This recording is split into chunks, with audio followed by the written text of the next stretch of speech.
So do you think Flock is gonna four-peat?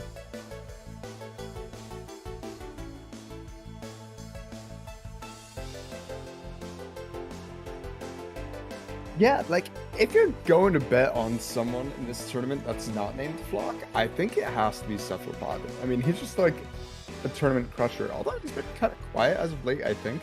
I haven't been paying super close attention to um like the side community tournaments. But I'm sure he's been performing well. He always does.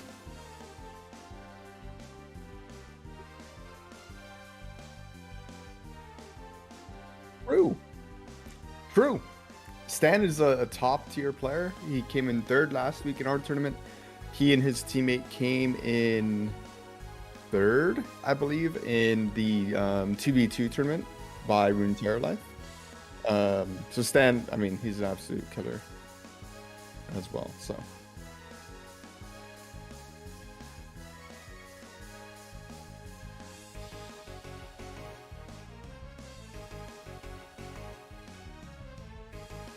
yeah, yeah. Hopefully, like, there's always the chance, right, that like Flock and Cephalopod just get matched up in round one. Um, when you could see that being like a finals matchup. We have a few repeat players. I think Black Sparrow's been here before. Um, XRCO has been here a few times. Grandpa Roji's, this is his second time. Flock, back-to-back-to-back champion. Cephalopod was in here last time.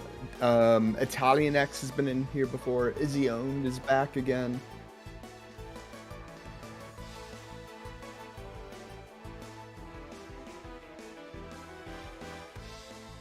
Yeah, he's just that kind of everywhere.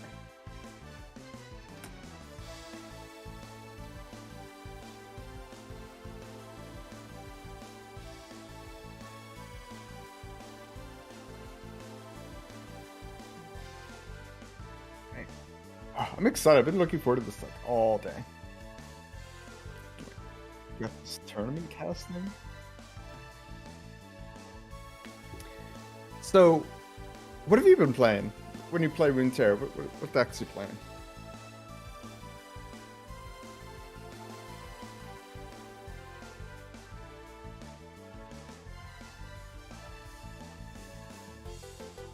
Okay.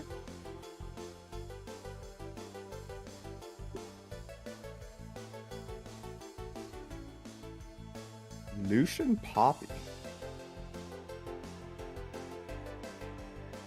True. I mean, how bad is a deck if it has Poppy in it? Fair. Fair. Yeah, you have Poppy in it, and you have like all the good Bandle City cards. Do you run Bandle City cards? Or I know you're Demacia, obviously. What's your other region? It is Bandle. Yeah, all the good Bandle City cards. Like, you have a deck there.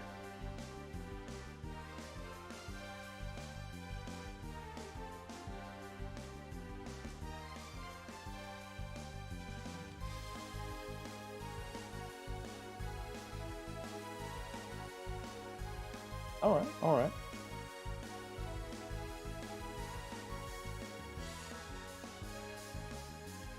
Up to 19. We got one more in.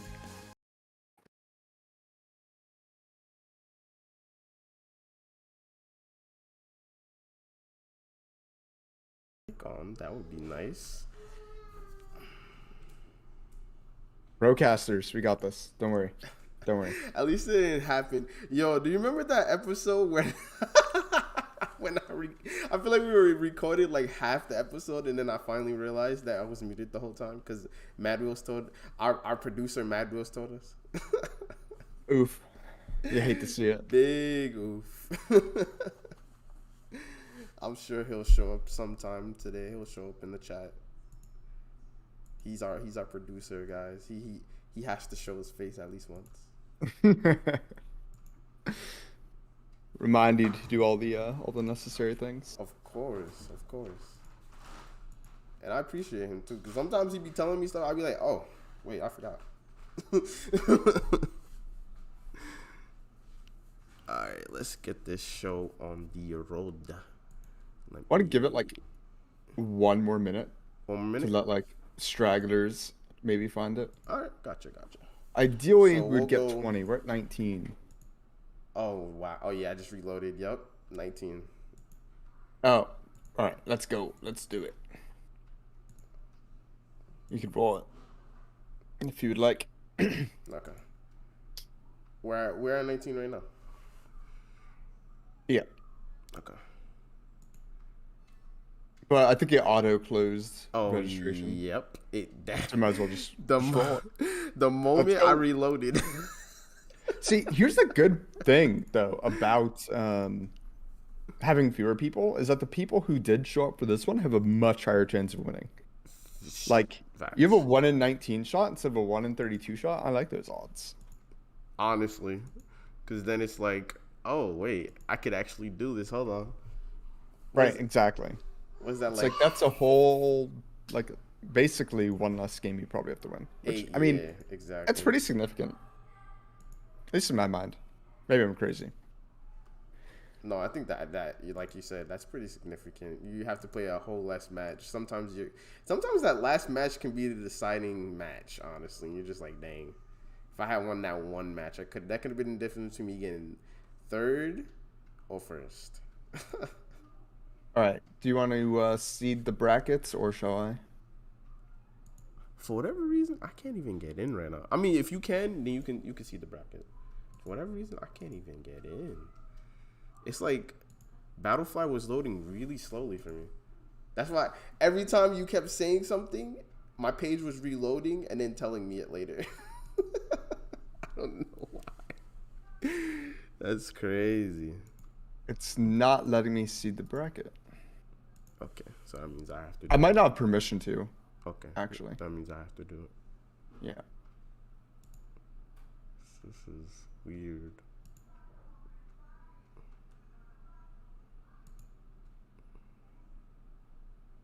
No.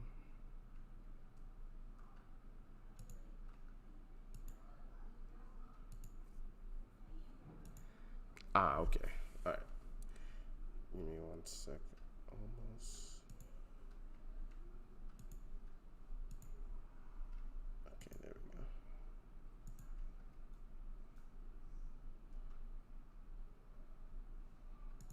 Um,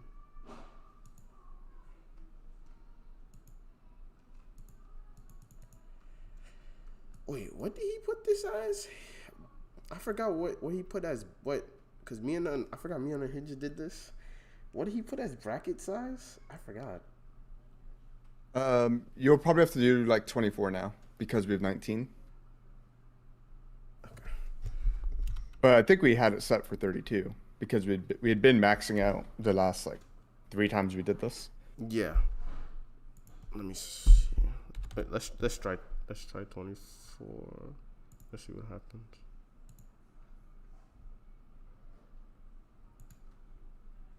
Oh, obviously it needs a name. Huh.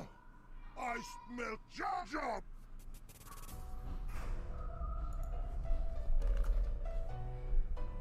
You're ugly.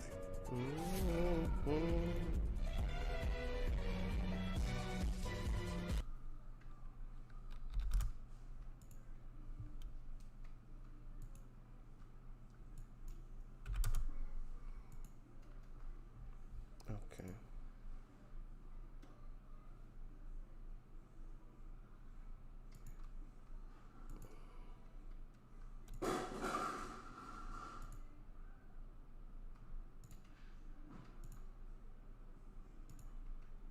I wonder how long it would take. What if we did like probably way too long. Never mind. That'd be 18 games. What if we did like a single round robin? But that would be 18 matches. That'd be insane. That'd be nuts. Yeah, so a lot of people got buys. Yeah, which unfortunately I think has to happen when we have 19. Yeah. All right, it's all right. Let's start the bracket. Yo, thank you for the raid, the Pedro J. Appreciate that. I think you got your slot swapped, fam. Hope you're doing well. Oh, did I? Hold up.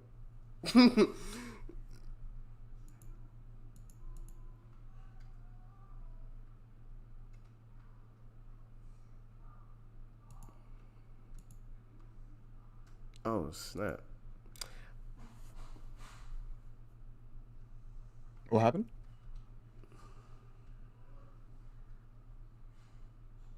Okay, no, we're good. We're good.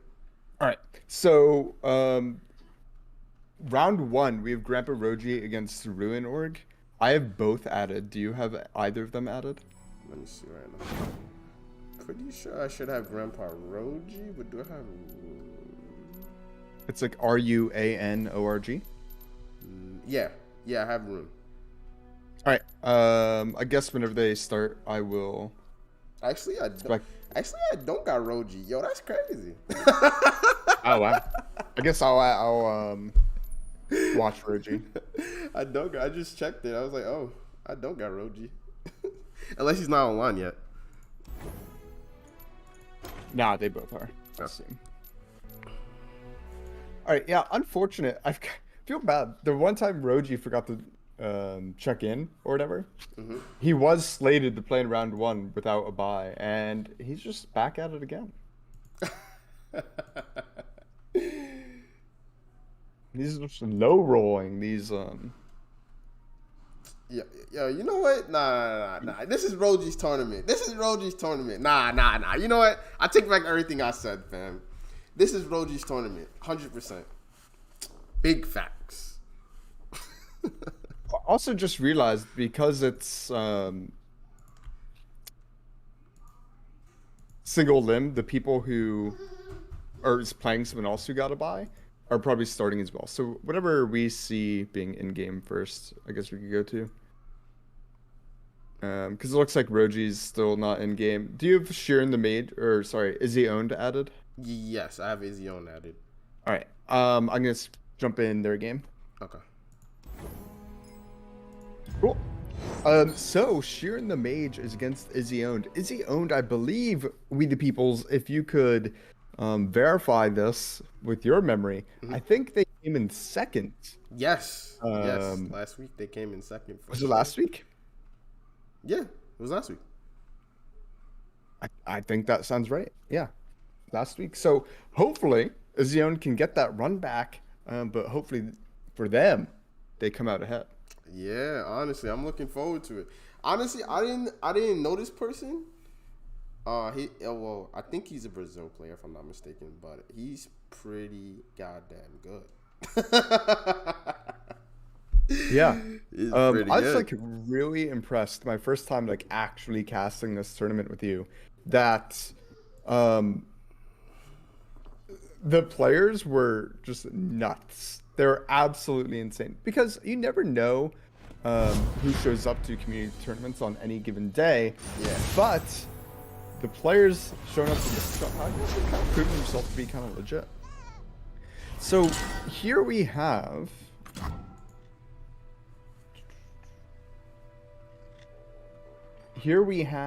some Zoe Lee Sin against some Draven Scion.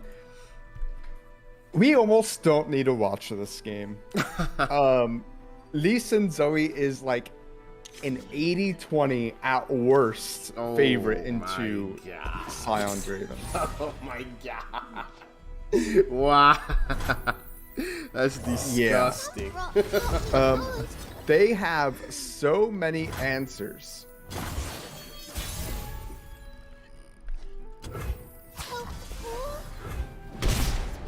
They have so many answers to the I'm guessing all the stuff that Draven Scion all the Scion stuff. So they have Will Bionium, they have Concussive Columns, they run a Hush.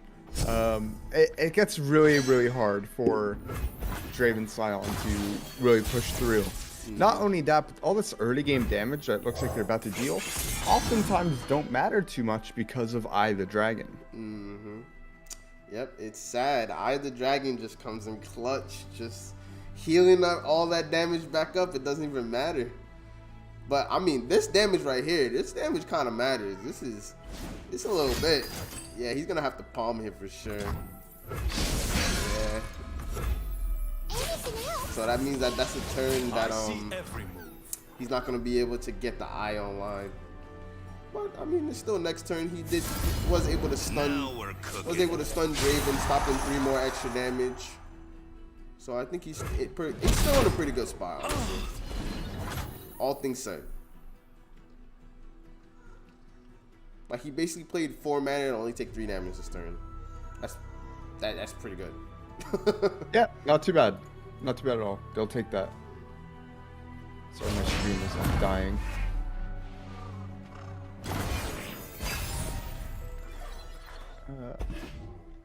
So by what I see in oh my god, Discord is in the way. I couldn't see anything. And what I see in the mage's hand, yeah, they pretty much have a setup of just like playing eye here, and then it pretty much just allows them to carry them through the rest of the game. Yeah, one of the problems that Sheeran the Mage is actually having is that's kind of getting a little scary. This is a lot of damage coming out from the board of Izion, right? They have 8 fearsome damage coming out. True. And the Dragonling can block that. But there's also a lot of ability to heal. We have the Twin Disciplines, we have Pale Cascades, even a Sonic Wave if needed, to make sure that Dragonling can survive and block and really get that healing back. So a very aggressive play here. The Arachnoid Sentry comes out. The stun will deny the healing of the dragon. Only I can endure the dragon's fury. Let's boogie. So I think the mage is probably ready yourself. Fine. It looks fine from my perspective. I mean, obviously I have caster vision, so I can see it on both hands. I mean, if they take this, then is this gonna put them in a super winning position, you think? Or you think they're gonna just die? Well, this is putting them down to 3. Yeah. We're the beneficiary of knowing that there's no get excited in the hand of Izion right now. Mm-hmm. But there's a Mystic Shot and a Rummage, so they could always find one. True. So obviously he's gonna Pale Cascade here, right? Yeah.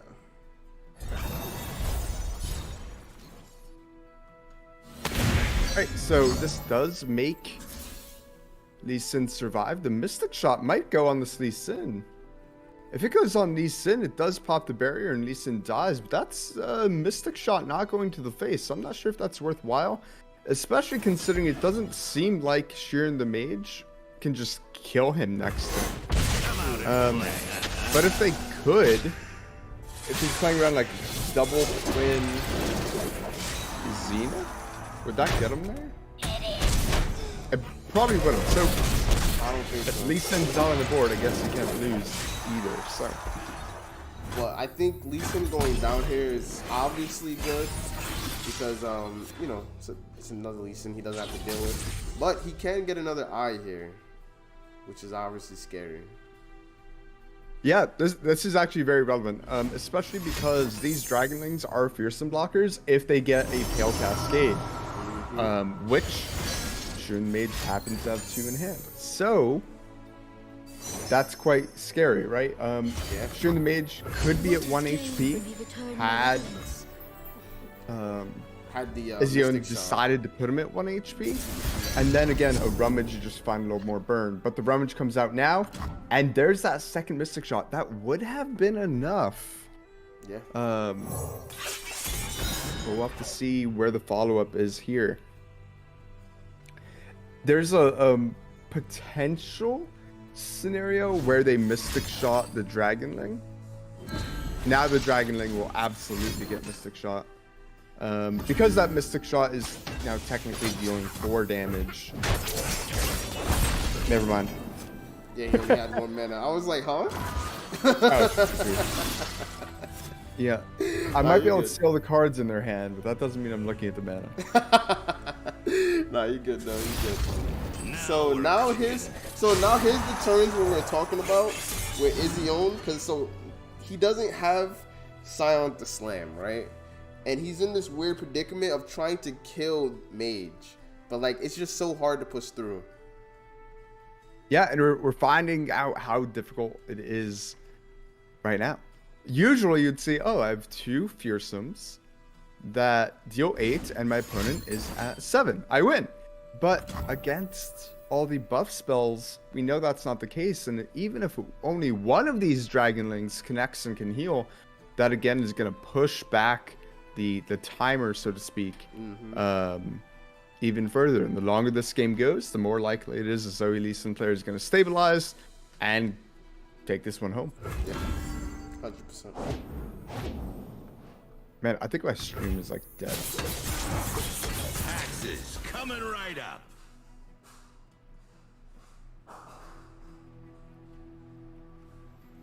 So what's this swing from Izzy on saying? Is it saying basically, I want to see what you have?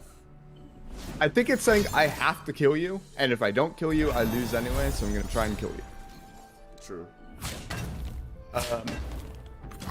Like, it's such a bad matchup for Izzy-owned. They made it look really close. Getting Sheeran Mage down to 3, like within Get Excited range. But now it really just looks like Sheeran Mage is turning the corner. I expect one of these Mystic Shots to go on a Dragonling. We have a level up coming out of the Draven. Oh yeah. Yep, Draven's leveling up. That's pretty there. nice. That is something.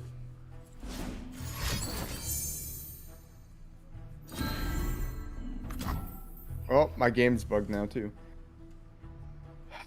Come out and I'm play. struggling. Oh, your That's game is fine. bugged? The game will end eventually, and this Force of Will go away. Or this Queen of Force. It's like stuck in the middle of my screen.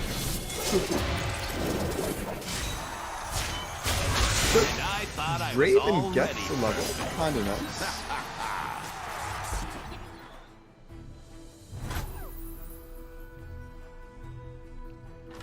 Death is transient, as long as the body holds blood. But despite this attack, Sheeran the Mage has healed. They healed their health. Despite the big attack coming out from Izzy-owned. And that's kind of what I expect to see. For the rest of this game, should Sheeran the Mage not draw Lee Sin. It's just going to be a stall game until Lee Sin's drawn, and then they kind of win. The problem for the Scion deck is cards like Will of Ionia and Concussive Palm and Hush that make Scion just a wasted turn. Yeah, no, it's crazy. Super crazy. Like, just watching this, especially with Cast Vision, it's just like, damn. Like, wow. He's like so close, but just, oh my gosh. He had him at 3. It's crazy. One thing they will have to make sure of is that they keep the Dragonlings proc. They always need to activate the eye, or else all of a sudden they won't be getting as much healing as they might expect. True. Yeah, they have to make sure Eye is doing what it needs to do every single turn.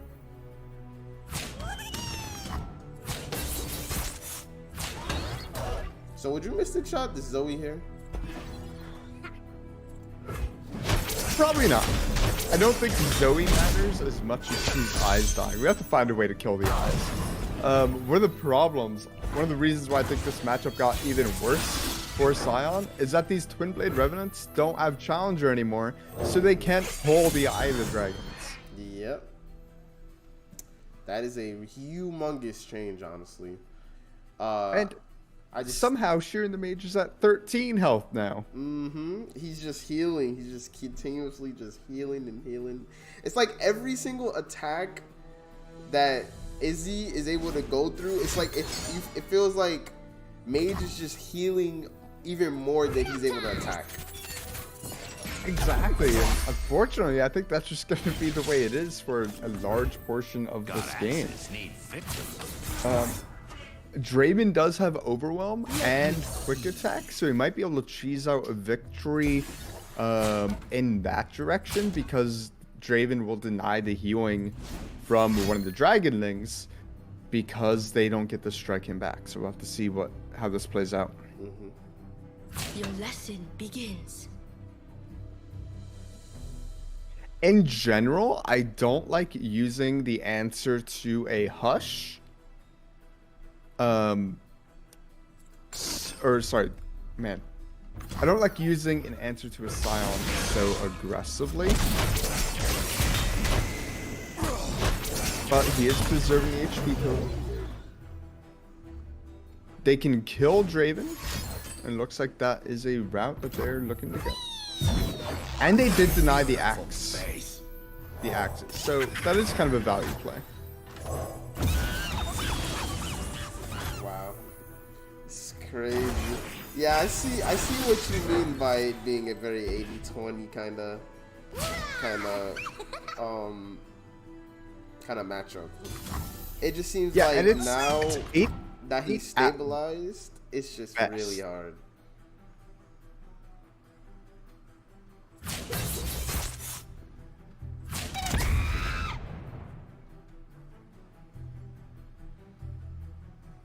So now here, Mage is gonna go up to 17.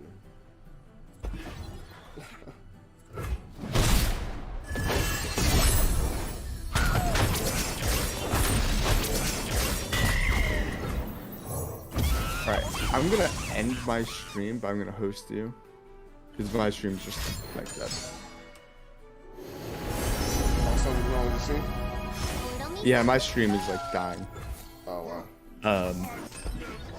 So you've been hosted. Yo, don't we not coming in with the 6 viewers? What's going on, guys? Oh wow, we're denying a Mystic shot?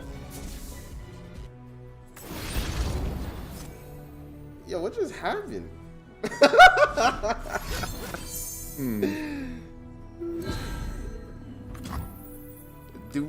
We just get excited, right? Yeah, we're just going all in.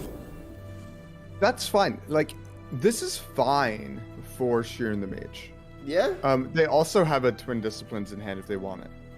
Honestly, And it's fine because he still hasn't drawn his win con. So the next 2 Lee Sins are in the bottom 14 cards of Sheeran the Mage's deck. But it really doesn't matter. This Zoe looks like she's going to level, which is kind of nice, although not mandatory to win this matchup.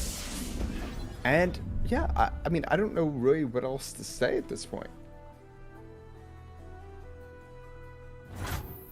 Also, it looks like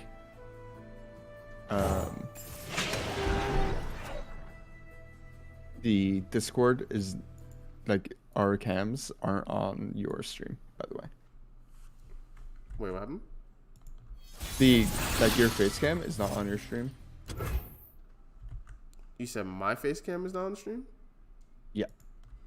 Oh no, it's not supposed to. Oh, I thought it was. Oh no, that it was like that from the beginning of the stream because I wanted to stream the Discord. But then I changed it over from like, you know how they go from the desk and then they go to the actual game. That's what I was doing. Okay. Yeah. All right. I look over it every time, and Sheeran the Mage just has more HP. Yep, he's just going off. Like, this matchup is so rough. I want to know what Izzy owned banned, because you never beat Lee Sin as Scion, ever. Like, I'm pretty sure when you look at a matchup table and it tells you it's like 80-20 in favor of Lee Sin, it's not 100-0 just because like some number of people like DC. And then Scion gets to win that way. That's what it really feels like. It's just like a doomed matchup. Wow.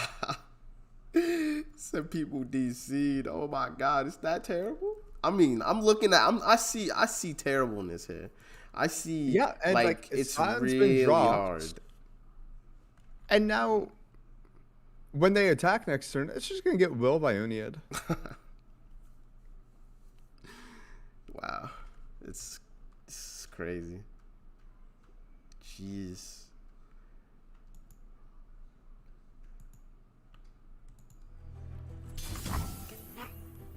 Wow, look at that. Draven's just. Lamb to the slaughter. Is there a certain point where maybe you're thinking like, should I just concede just to save my thought? You might. However, there's also an equal thought of like, I'm gonna drag this game out to make my opponent beat me, and not like make a mistake and then find themselves losing, right? So True. it's kind of draining energy from your opponent. True. No, I feel you on that. Like you need to see your HP go to 0. Yep. Yeah. And shooting the mage, they're back up to 20. Casually. The whole board is lifesteal. Yeah. Anything helps. And this is with our Lee Sin player having final 2 Lee Sins in the bottom 10 and having to tutor it out to draw it anyway. Wow. AKA, what you're saying is this is not even as crazy as it can get. Right, exactly. All right, so here's a Will of Ionia. Dang, played that for 7 mana, by the way. And there's the concussion. I wonder, and I'm 99% sure that they could, but I was starting to wonder if the Lee Sin player could actually win the game before they decked out. Oh wow, how many cards were they on? I didn't even They check had that. 10 left in their deck. Wait, how many? 10. 10? Oh my, wow. The deck does so much drawing and searching, I'm not surprised. Yep. Okay, so we're going into Pink City versus Darkness. Who's favorite? Isn't this kind of like close? So, I actually don't think this is Pink City. I think this is a cheese TF TF Shellfolk deck. Oh. Because there's no GP. gangplank. True. Right. So, and I've had a couple games of experience playing against this TF deck, and you know, it's a lot better than you'd think. Okay.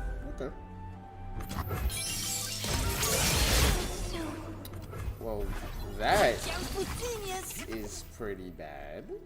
But Yeah, that go hard is really, really bad for Izzy. That means Darkness is gonna be ramping up so quickly. Even just a single extra strike is substantial damage over the course of the game, and it looks like this Twisted Catalyzer will get another strike on top of that at some point, if not more than one, and it gets really rough from this point forward for Izzy-owned. On it and when on your it. units are able to get cleared easily, it's just rough.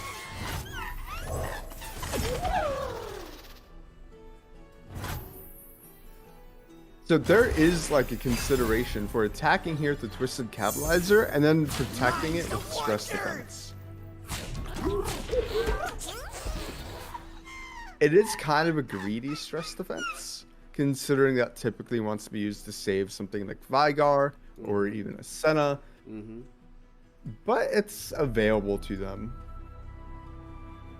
Shooting the Mage is not on the Rekindler, so perhaps that's another reason why they might want to save it. I mean, at least they did think about it here. They did think about it. But I don't think, me personally, I don't think I would. Oh, now I that- would have, but I'm greedy.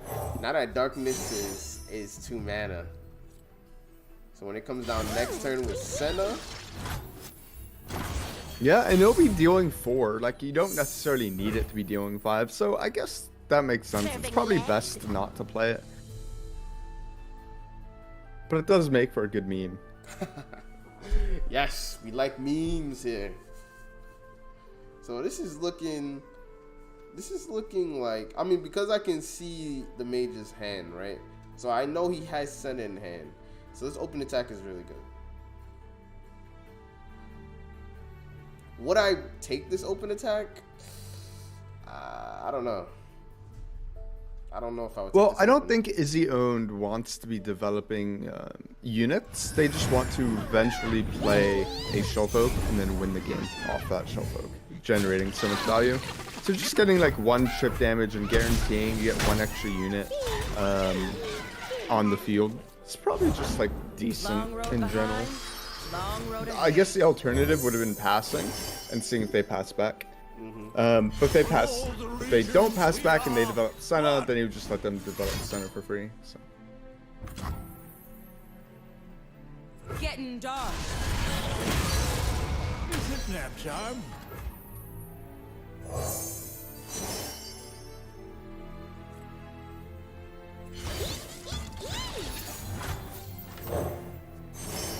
Never seen that kind of flood nonsense. Look at all this value. I mean, at least Mage is probably thinking, okay, he's not gonna save this for Shellfolk. Darkness and light.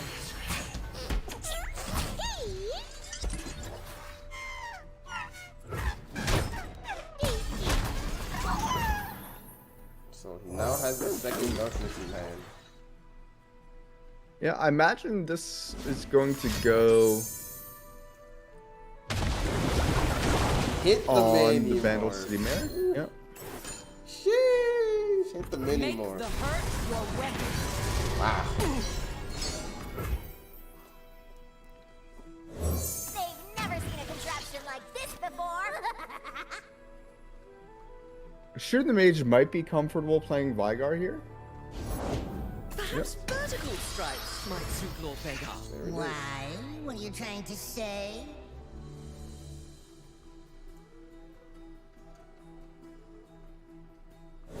Be nothing left when I'm done. Ooh, that Vigar's dead. Yeah. That Dreadaway, not Dreadaway. Yeah, the Dreadaway deckhand into the Buster Shot. Yep, that kills Vagar. And then That's he a has, dead evil Yordle. and then he has the mini morph for Senna. Wait, he's not gonna go for it? Oh, okay. I was about to say. Is it calm?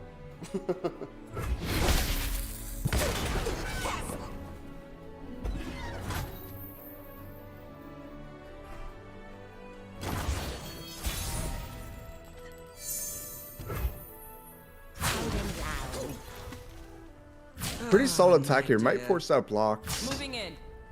They do have stress defense backup, and they are likely to cast the darkness. And a pokey stick here. So they're only taking 3. Senna should level. Ah, the He mini gets morph. But that's all his mana for the turn. Not only that, but like, it's not really accomplishing that much because the 3/3 is still positively trading into the 2/2.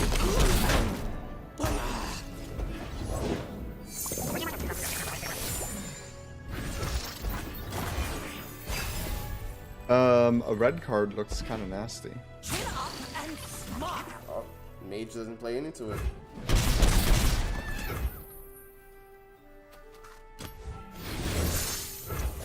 Deal me in. Yep, there it is.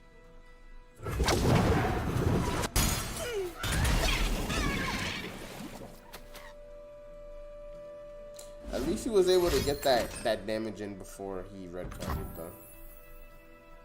Oh yeah, this is very well done. You know that TF is probably coming out at some point, especially because you haven't seen a Shellfolk. It's like, what are the odds they don't have a TF or a Shellfolk? Probably pretty low. Yeah, exactly. Unfortunately, this TF is not long for this world, but there's a backup TF in the hand of Izzy.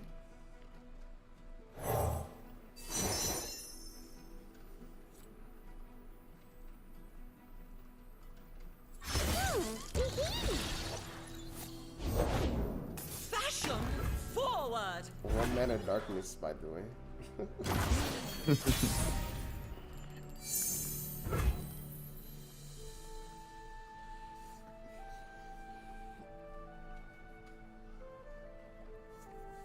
So if we're looking at the hand of Sheeran the Mage, there's actually no units. Yeah. There's no Senna, there's no Vigar, there's no Darkness Creators. And this is kind of giving Izzy an opportunity to maybe just, like, kill him. He might be able to just slip in. Right, exactly. I was just about to say, if he develops a Tenor of Terror, and then a second Tenor of Terror, all of a sudden, that's a lot of damage being presented. But there's things like the Withering Mist that we're seeing pop out now.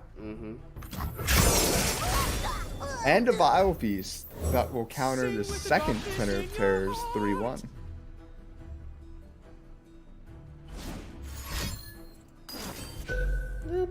Mage definitely has options here, of course. I mean, he's at 19. He's not really stressing. But he doesn't have any units in hand right now. Yeah, if I was Mage, I'd be stressing right now. Right now, he's out of steam. He has no way to, like, win. But they could draw Hidden Pathways. If they draw, like, a Hidden Pathways into another Hidden Pathways, they passed. Interesting. There's that Hidden Pathways. Oh, if they wow. draw another Hidden Pathways, then they're very happy. They have a Conchologist that's almost as good. That's another go hard. Let us take a peek at life beneath Oh, the wow. waves. An extra go hard now in the deck of Sheeran the Mage is going to mean that Pack Your Bags is going to be coming out a whole lot earlier than Izzy was probably hoping. Never lost a fair This fight. went from, like, disastrous for Sheeran the Mage to, like, maybe pretty good if they could get a Pack Your Bags off. Spotlight on me.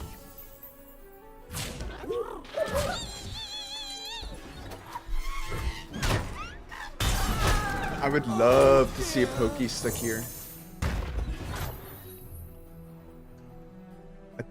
I really think Izzy needs to use all of their mana here. Oh, it's Wait, it's a Bandle Bandle Tree. Tree? Oh, okay. Oh, Izzy's you chilling worry. then. Izzy's chilling. I am fascinated by the fact that this is a Vandal Tree. Let's see, they have Bilgewater, they have SI, they have Demacia, they have Freljord. All they need is Noxus and what else? Let's see here. I know Noxus for sure because I didn't see any Noxus cards. Noxus and Freljord, Target. Man, it's so hard to, like, think through all of them. Oh, Piltover. Piltover's on, there you go. Yeah. So they just got One the goes down. Piltover and thousands to go. Zon card. A Niandroid, actually pretty good here for him.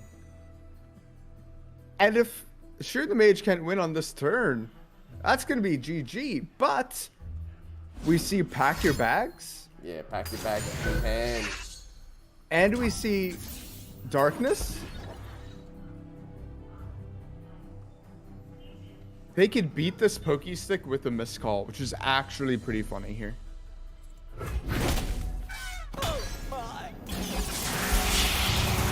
If they Miscall, that means they have 0 mana Darkness. 0 mana darkness. By the way. Sentinel. That's 0 mana anyway, I guess. 'Cause it's gonna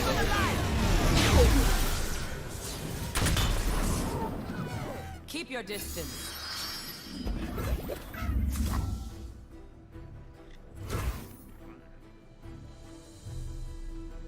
A unit pretty much has to be played here. There you go. Now we probably are going to see 0 mana Darkness come out. Probably gonna use Miscall the first. Miscall Okay. first. Okay. That makes sense. That way they get a better choice at what they want to. Would you kill the spider for the 50-50 here? So what happens if you kill the spider? If you kill the spider on the stack, then it's a 50-50 between a 0 mana darkness. Well, actually no. That oh yeah, I just noticed. Senna leveled up. So darkness are already 0 mana. So that 3/4 coming back doesn't really matter as much. Other than it being Yeah, I another think you attack let this there. resolve and then try and harpoon Senna if you're gonna harpoon at all. Yeah. Yeah, I agree.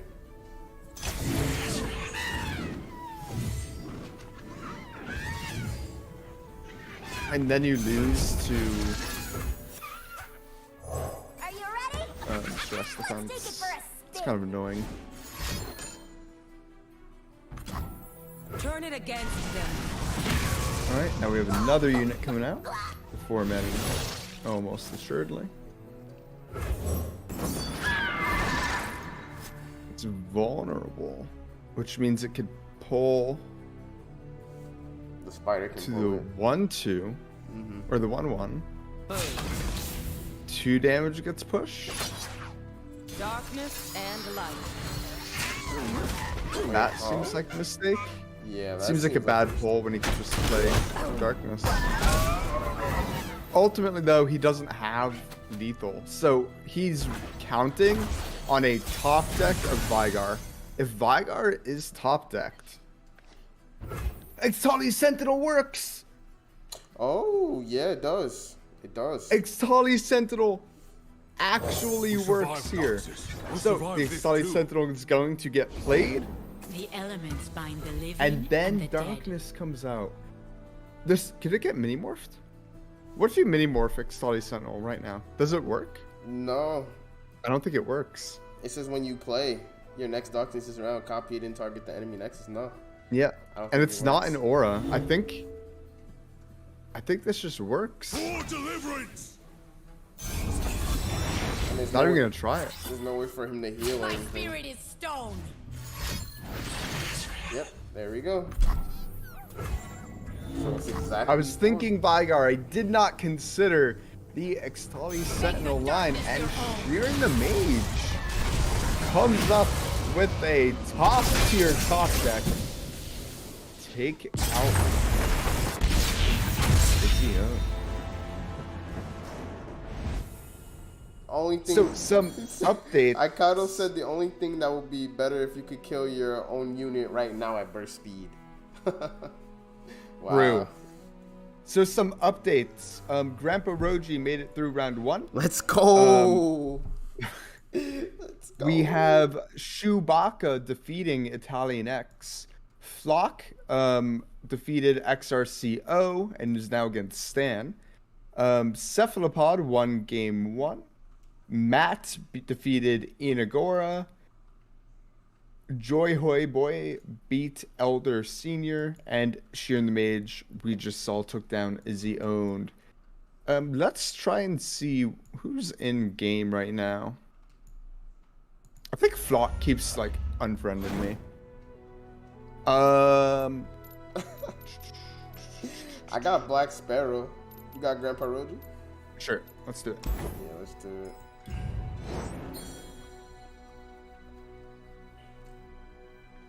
Looks like we're in the Action Silver Mirror. Grandpa Roji, I wonder if he brought Malphite to this. You know he brought Malphite. He can't. He's the Malphite. He's the Malphite Talia King. He can't not bring it. See, we played the duos tournament together, and we didn't bring Malphite. Really? I'm surprised. I'm real surprised. Yeah, I kind of talked him out of it.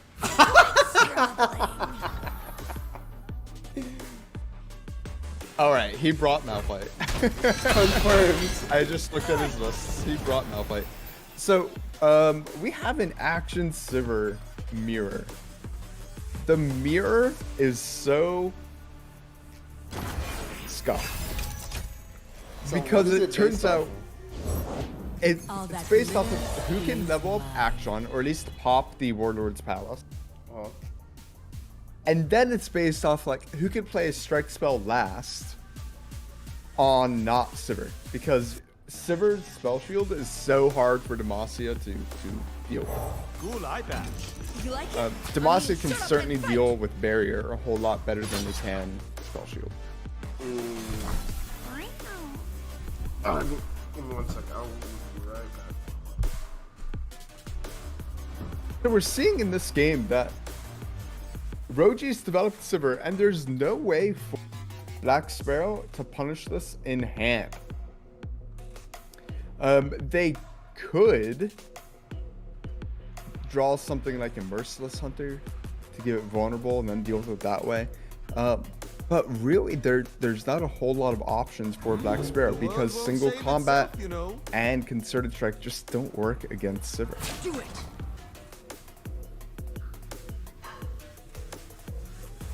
Here we're seeing the value of the Vanguard Sergeant over the value of the Vagabond. Although the 4 Demacia in hand it's a little heavy, being at 6 mana. So that was a decision. Why did he single combat there?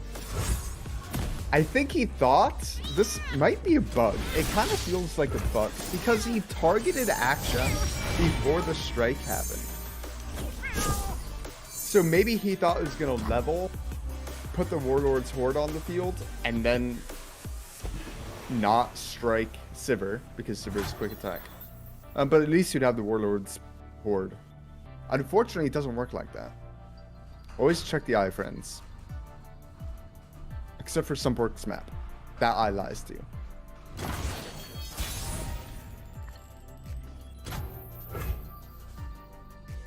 Well, we have second action and a Profiteer. Profiteer is very cute. With Sivir. Good people don't look the other way. Action comes on now. And we might just see a Bright Steel Protector. I don't hate the Bright Steel Protector. We might also just see a Cataclysm on this action. We might see a Cataclysm. Sivir is at 12 out of 30. Cataclysm puts her at 18. Not quite where you want it. A development of the Bruiser seems to make a lot of sense.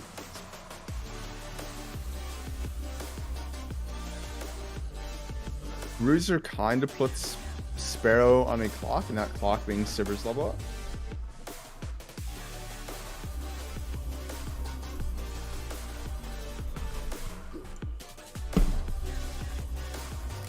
We caught this game like in progress, so it's kind of hard to evaluate Got your back. what each player might be kind of thinking through in this situation. Going with the barrier, just trying to blank an attack. I do like this. I'm back. Welcome back. You know, Oh, do you see how Kaido talking in chat? friend. No, I need to pop out your chat because my stream died. I will do that. He's talking about the main deck Profiteer. And then he said if he develops action, the catalyst is such a punish. I'm not sure when that was because, like I said, I was back. Yeah, action was indeed developed. Chosen not to be punished as of yet. I think it's gonna end up being played likely on this action after the buff is dedicated to it.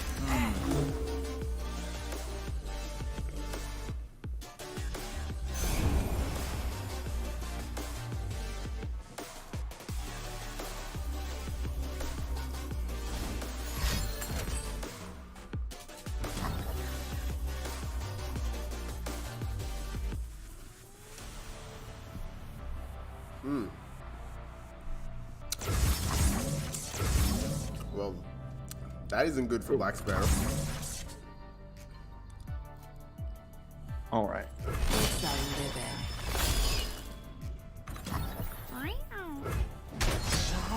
Yeah, so auction's dead, right? The buff was committed to it. He was developed. He's just straight dead. The nice part about developing Auction there is that now you have a Warlord's Horde, and maybe you could draw yourself into some sort of win. how precisely that happens from this position is pretty unclear. We're showing at least 7 damage. A bruiser getting developed. I really like this development. Makes perfect sense. Because really nothing can beat the bruiser except for strike spell. Honor guide me. Looks like we will see a strike spell come out. Probably Profiteer onto the bruiser.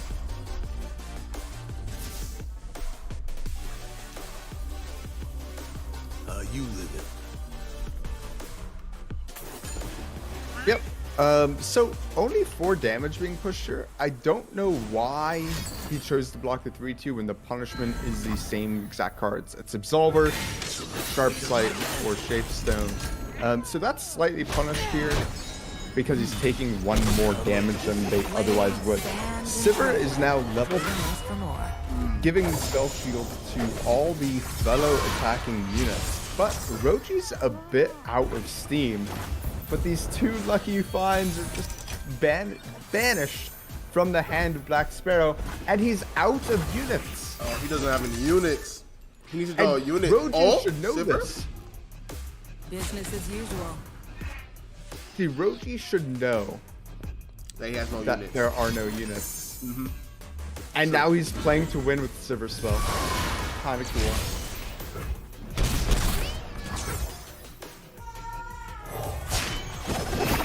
Where the trouble is. I think I would have preferred the For Demacia line instead. This Sivir spell has to be cast here. But unfortunately, this is only a Sivir spell shield popper. Yep. That's all this accomplishes, right? It's never going to hit Nexus 4 times, right? No. Only 2. So the rest of the damage is gone, but Sivir can die. I think it's pretty wise if Roji doesn't kill Sivir, because when that Warlord's Horde pops, it's going to give another Sivir to Black Sparrow, and that Sivir will have Spell Shield. So you want to have it pop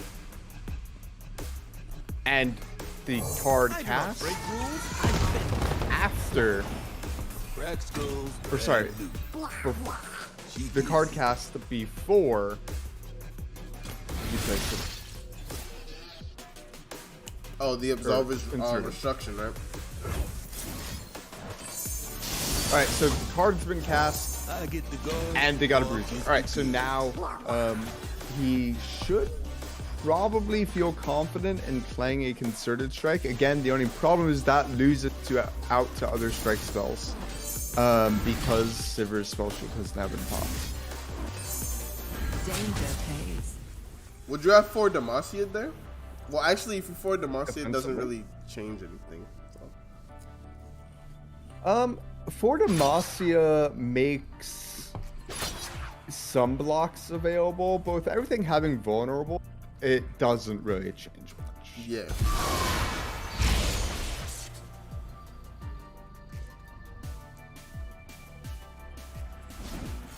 Yeah, unfortunately, Roji just has to kind of rip this Concerted. Fortunately for unfortunately for Black Sparrow, I don't think he could beat it. The single coming out on top, maybe?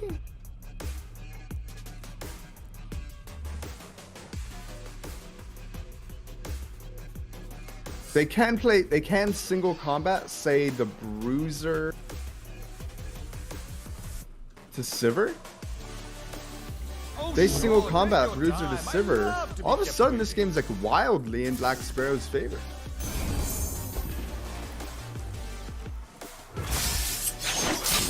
There it is. The Sivir Black Sparrow survives. And there's not a whole lot that Roji could do. He's not lucky enough to get Overwhelm here. Quick Attack, I'm assuming. I'm not sure why he would take Tough over Quick Attack, but okay.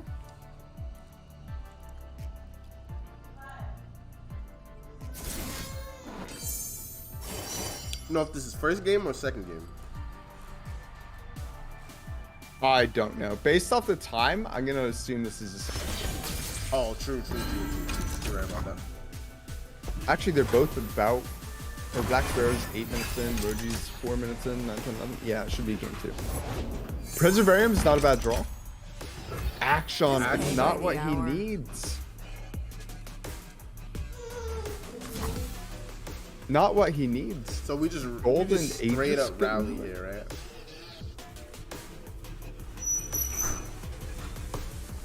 Yeah, he has to rally. Roji has to play Akshan in response. Or else he loses because the Bruiser has vulnerable.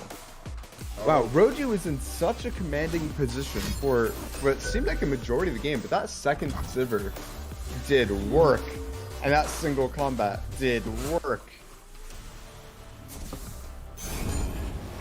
Brought him back in before Demacia. It's not enough. It wouldn't have been enough to begin with. And that's just going to be GG. Roji taken down at least game 2. Wow. Don't know if there's a game 3. Eric.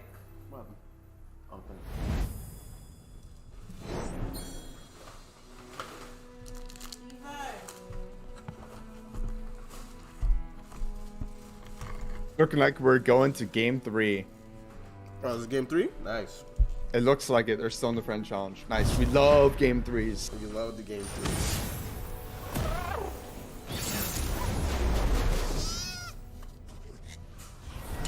So, this looks like Draven Scion versus Sivir Action. This matchup isn't as bad as it used to be, right?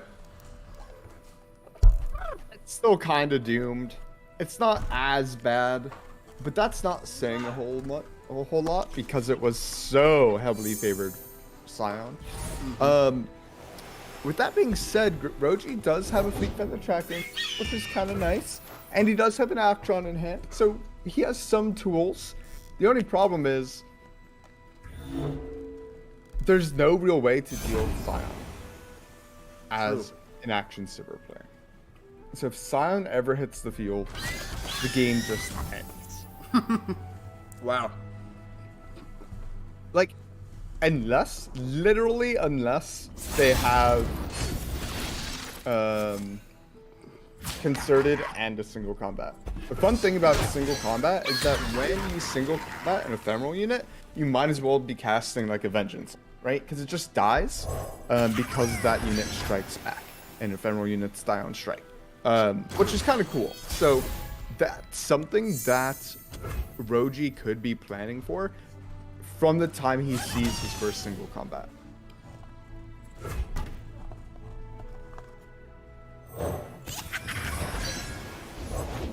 I don't need rules to know good from bad.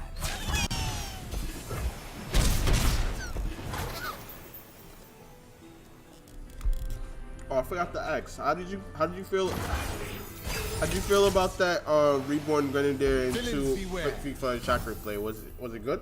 I think it was pretty good. Just get rid of it. It's fine. You have means to do it. Just get rid Yeah, of it. Fleet Feather Tracker kills Draven. So killing it is kind of nice, and you don't he didn't lose a whole lot to do so. So I think it's pretty solid. Time for the main event.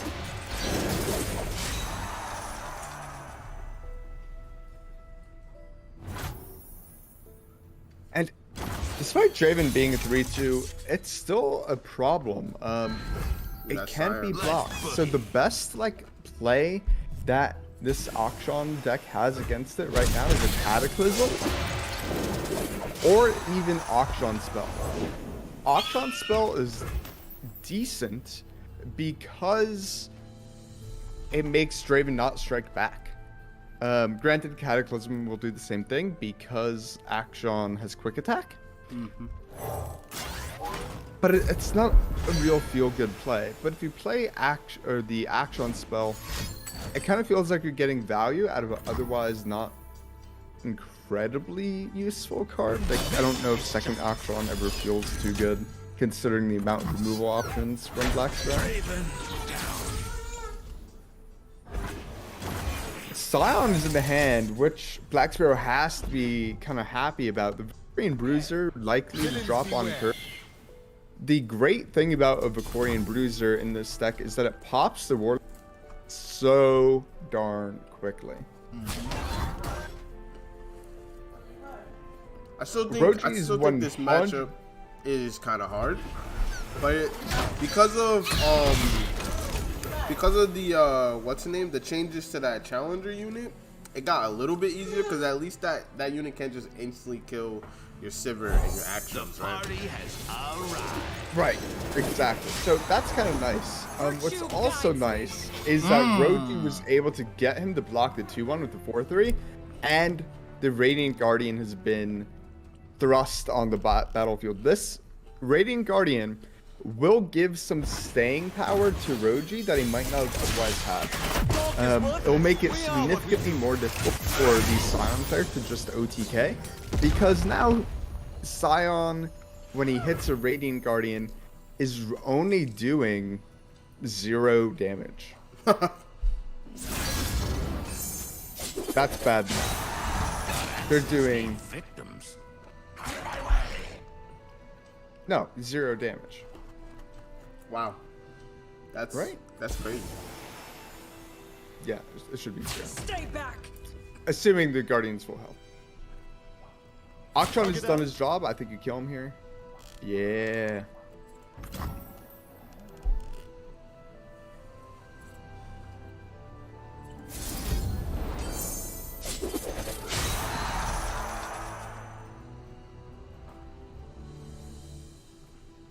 They're threatening to kill the Radiant Guardian.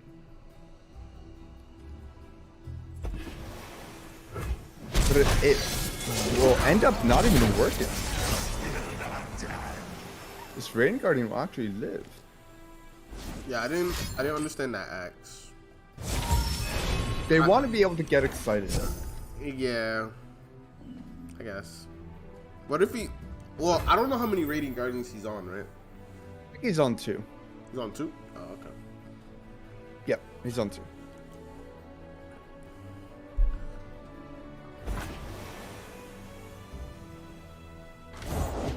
Steal from the rich and give to the us.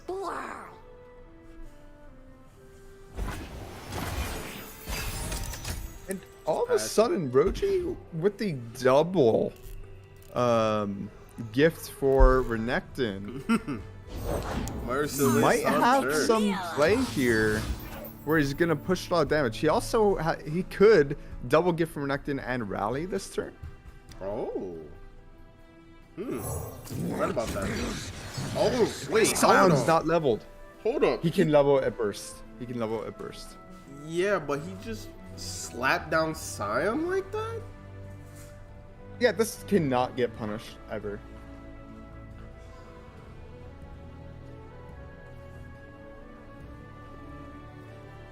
Because he can level up Scion at burst speed by discarding the 5 mana card. Alright, well, we'll see. We'll see how Roji maneuvers this. But what if he can punish it? It's almost not even that bad if he has it die this turn. Roji's like close to outmaneuvering Black Sparrow here, but Black Sparrow has just been making solid plays throughout. That gun looks expensive. Can I hold it? No. Opting not to rally. They can attack with Action, and then they can't because Action got nerfed. Alright, so kind of a cool line would be if Scion blocks a 4 power or greater unit that's not the Radiant Guardian, Roji can then play Shapestone here. And then block with the Radiant Guardian on the rally. I would really love to see the Shapestone here on the Bruiser. I just think that would be ideal. There it is. There it is. Really strong just strong play coming out. Maintaining the barrier on the Radiant Guardian is going to mean that this Scion, the returned, if he does choose to burst him up, is actually not going to do anything.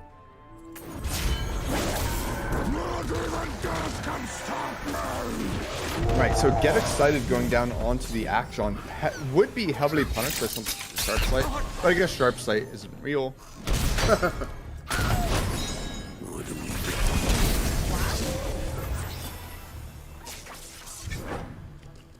And now we're seeing the value from Vicorian Bruiser in this deck, and it's how fast he pops these Warlord's Horde. This attack does some damage. Hold back the darkness. 3 damage. 3 damage. And from this point, because of that Radiant Guardian, Roji has to be feeling good. I think he's supposed to take the +2 health here. And he does. It takes a +2 health. That Radiant Guardian now be healing even more and be from the kill spells or the damage spells. Really kind of impressive lines taken here. He tossed the Rummage. I don't know why he tossed the Rummage. Wait. He was trying to find second Sign, but couldn't even play it this turn. Maybe that was a misplay? I mean, maybe that was a misclick? Why would he discard Rummage there? Crack skulls, bag loot. Blah, blah. She I don't know. gets it. Okay, so it looks like Roji's just coming in hot here, right? So I suppose he was trying to find Scion specifically, so he went with the Grave Physician, and then he wanted the extra axe, so that way he could axe Scion, and then when the Radiant Guardian blocks it, it's not that bad. But unfortunately he didn't find Scion, and even if he did, he couldn't play it that turn anyway.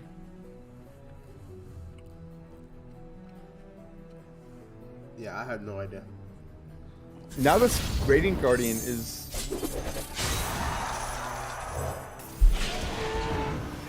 gonna... Oh man. So Guide me. That's right. a lot of damage is getting pushed by Grandpa Roji at this point. Oh, and that Draven still has still has what's in it? Vulnerable, exactly. This is 10 damage being presented here, and we could have a Whirling Death. Whirling Death kills Radiant Guardian. That's a nice Whirling Death. So Radiant Guardian is going down here. He dropped his second axe. He would have still died. Mattered. Never mind. I'm trolling. Don't need to drop the second axe. Still the bleeding. The big issue now is that there are no units in the hand of Black Sparrow, and there's a rally in the hand of Grandpa Roji. So this should be GG. Grandpa Roji found a way with the Radiant Guardian. The key play in this match was the barrier on the Radiant Guardian that went unblocked, which made Scion feel a lot less scary. Roji gonna advance. So if I could take this time to update our bracket, we have Roji defeating Black Sparrow. So far, Flock and Stan are still entrenched in battle. Cephalopod defeated Kidum, and will now be matched against Matt. And Joey Hoyboy is currently against Sheeran the Mage. Okay. Looking like we're getting down to the wire. I'm hyped, bro. I'm hyped. I know, me too. I'm hyped. Yo, Roji, let's go. I've Stan friended, but he is spectate disabled. Can you enable spectate? Do you have Flock added? No, I do not. I think he deletes people. He's in our tournament every week. He still deletes us. Alright, I'm jumping into Stan's game. Alright, I'm gonna add Flock. Give me a sec.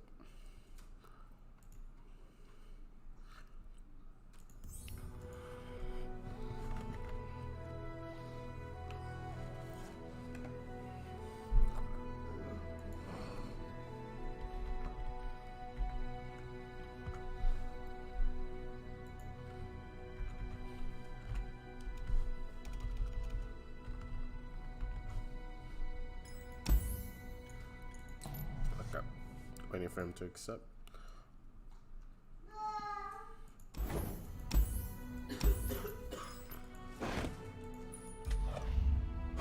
So the game they're currently in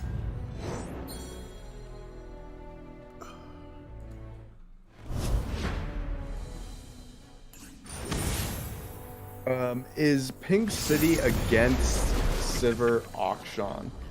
In this match, Silver Auction is slightly favored. We're looking at 54%. Nothing left when I'm done. However, Flock is very nearly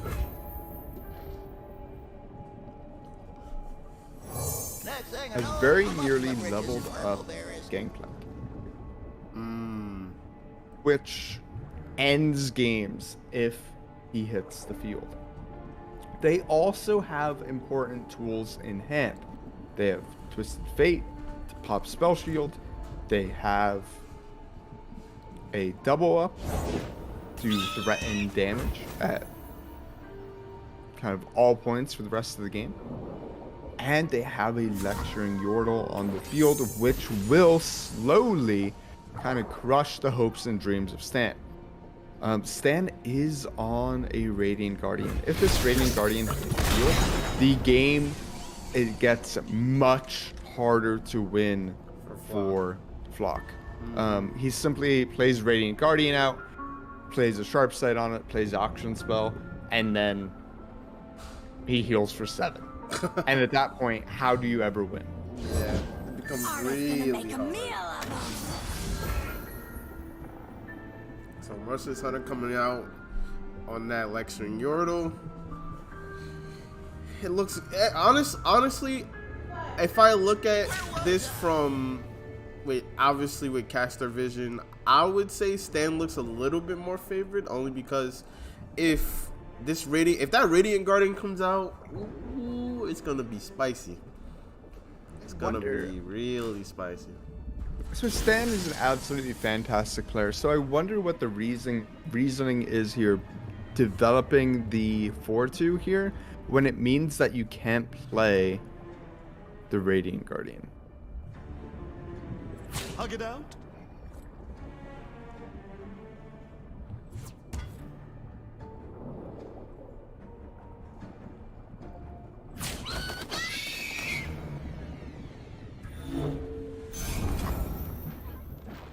How close is Sivert leveling up? She's at 14 out of 30. 16 out of 30. 16 out of 30, yeah.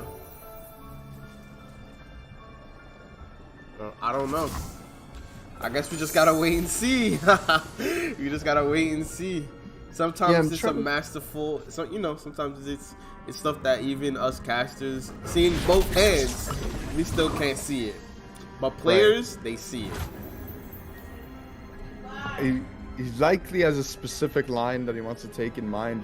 The big unfortunate thing for him is the Monster Harpoon. Yeah. Now just kills Sivert. Yep. That Monster Harpoon just kills Sivert. You'll pay. And you can't Radiant Guardian here, so it really hurts.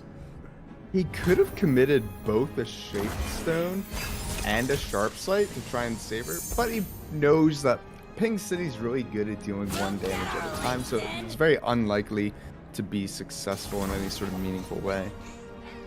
Alright, this pull here means he wants the Radiant Guardian out now. So it's on this turn, he's opting to go for the Radiant Guardian rather than next. Or previous. Which is perfectly reasonable. He can even rally this turn, if he were to choose to do so. I definitely like Stan not committing Sharp Sight and Shapestone, not only because it still makes Sivert likely to die, but because it makes your whole hand weak to double up. And double up deals 4 damage, that'd be half his life total. He doesn't need to be weak to double up right now.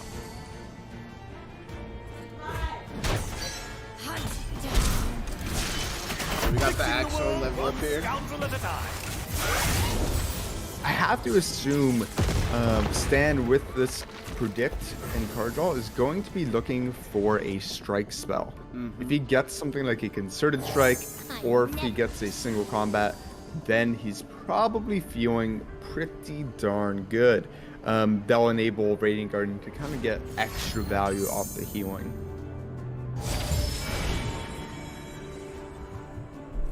And he got both, so now he gets to pick and choose.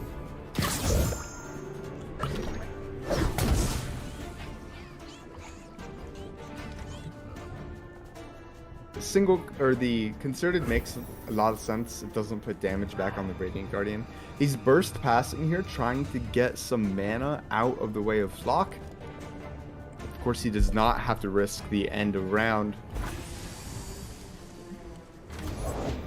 Justice will be served. There's the Radiant Guardian. Ooh.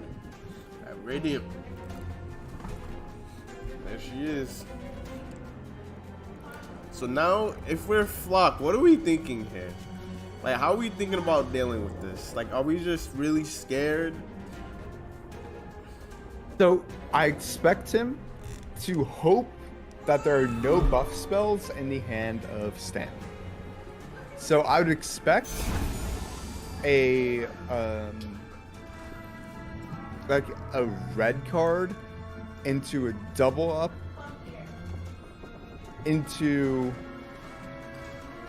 Crackshot Corsair damage winning the game.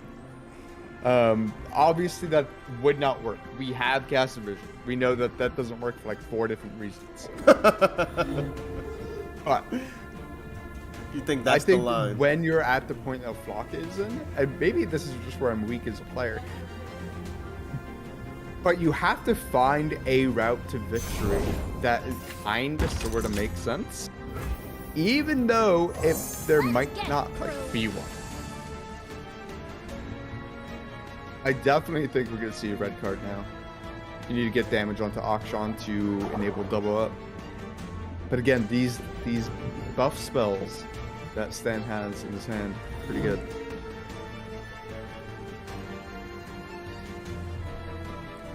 So, if Flock So, plays this actually- TF here, right? I might be trolling. Stan good for the Cataclysm here.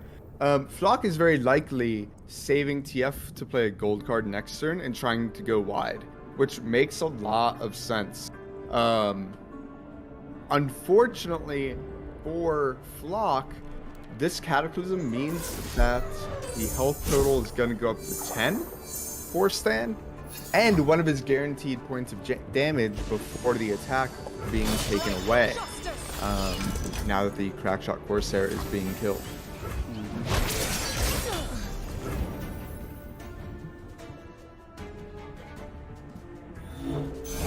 You started without me.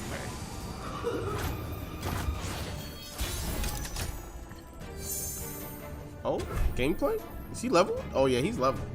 So we basically are we forced to develop this gameplay? I think you develop both.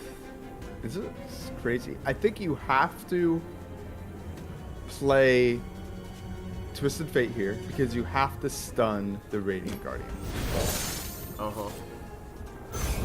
Never lost a fair game. And then we override like the 2-1 for gameplay.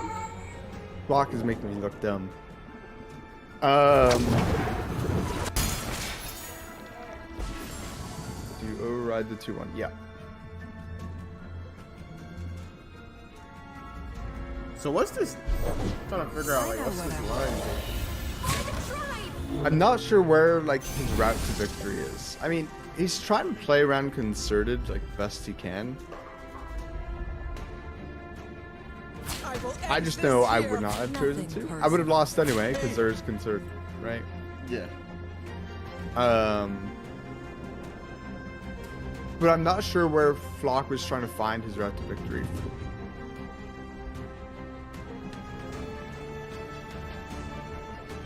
Hesitation to tell.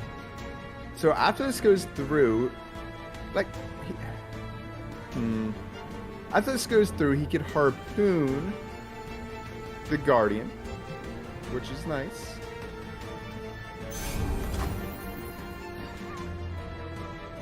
Gotta trust your instincts. Just get saved though. This is not good. So he's at 6. Blood or gold, I always get my share. Yeah, I think Stan wins this.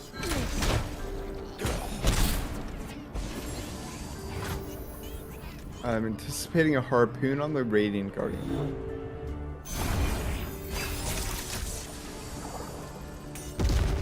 Alright. Trying to play around the buff spells, but it gets so hard to win if you don't, as the aggressive deck, if you don't try and proactively end the game. Danger pays. I agree. Banish the unworthy. Business as usual. And now everything is soft. Now everything has spell shield, so Currents keep me. Best run while you can. So now Stan is up to 10. I'm sure.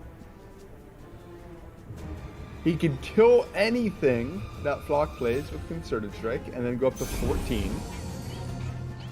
And then he can rally. And go up to 18.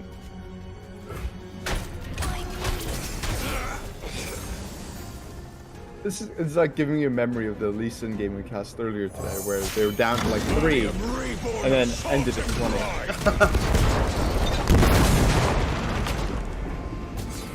Neither the flames nor the depths can claim me. we see the GP come out here. I would definitely anticipate a Concerted Strike coming out from Stan.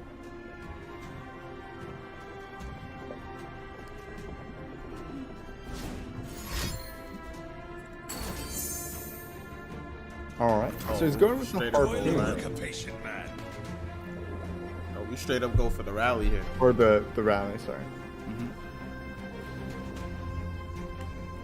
So if you're in the minor flock, oh yeah, that's what I was thinking. I'm like, I think you have to go for this harpoon. Yeah, at some point he just has to play his cards. He's the aggro deck. And there's really, I mean, we had cast divisions, so you can see. Jock has been trying to play around so many cards the whole time to even get to this point, but it just simply wasn't gonna happen. Once the Radiant Guardian hit the field, the game just kind of ended. It stalled out for way too long for Flock to be able to win. So Stan takes that game. Based off time, I'm thinking that was game 3. That's only based off time. I mean, we're about to find out. Hopefully, we. they're Oh still no, in game. we got a game 3. Got a They're game still 3. in game. They're nuts.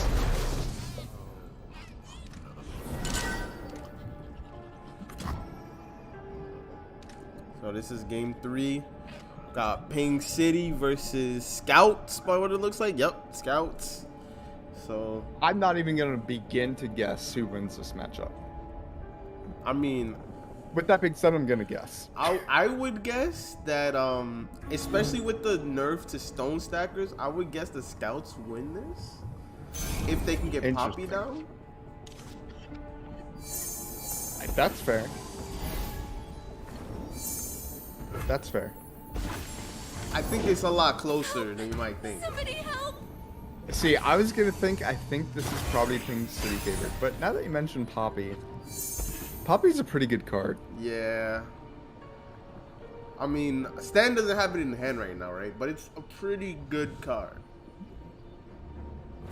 I don't know. This is going to be a tough one.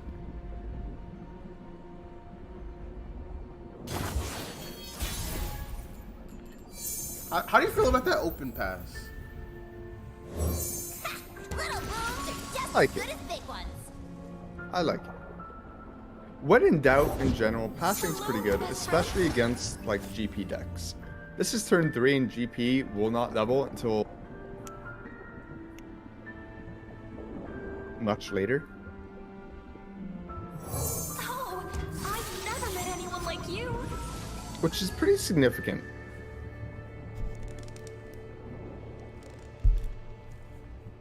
So we see Make It Rain in the hand of Flop. But we also obviously see the dang, I just forgot the name of that card. Give Ranger's everything. Resolve. Yeah, Ranger's Resolve. We also see Ranger's Resolve in Stan's hand, so they almost counteract each other. Yeah, Ranger's Resolve is kind of insane here. I'm really liking this development of the bird because it makes it even less likely to hit the Nexus, and it misses the Nexus, which is a crusher for Flop. And this Ranger's Resolve completely negates the Make It Rain, and now we're on turn 4, and Ping City has not been able to ping the Nexus one time. Yeah, that's a big deal. That's a huge deal. So at this point, you could say for near certain, GP isn't going to level this game. At least I would not anticipate. I do love this open attack here.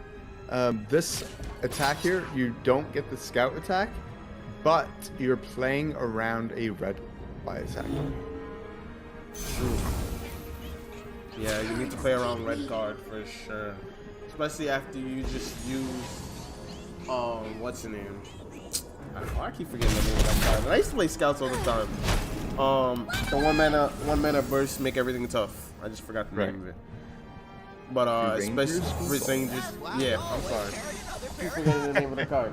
But especially after they played Ranger Resolve last turn, the likelihood of you having another one in hand is really low, so you have to play around TF. Alright, and right here on turn 4, we get the first ping onto the Nexus. Putting it on the Nexus means that GP will be able to level up in only 4. If we make it that far. The red card is coming out big.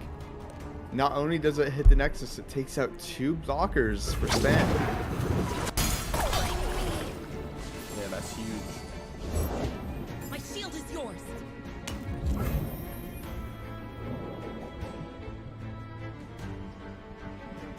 So Stan is looking he's looking kind of out of fuel coming into the next turn.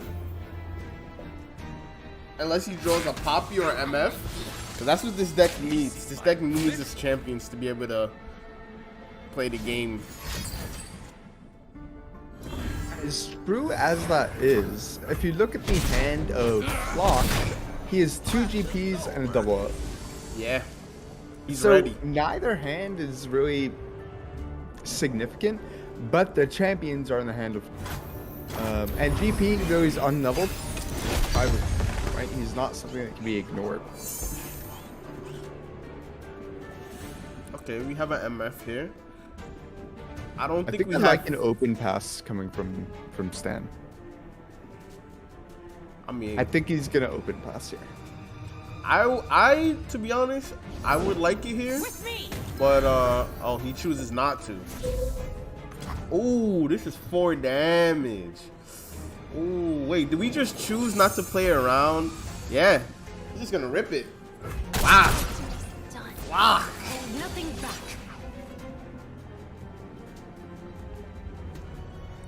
So I think I would have liked the open pass because the open pass prevents GP from getting developed on that turn, as well as holds up, some mana. And it also stops GP from leveling as well. Right, because presumably Flock would not rip double up into a full mana up.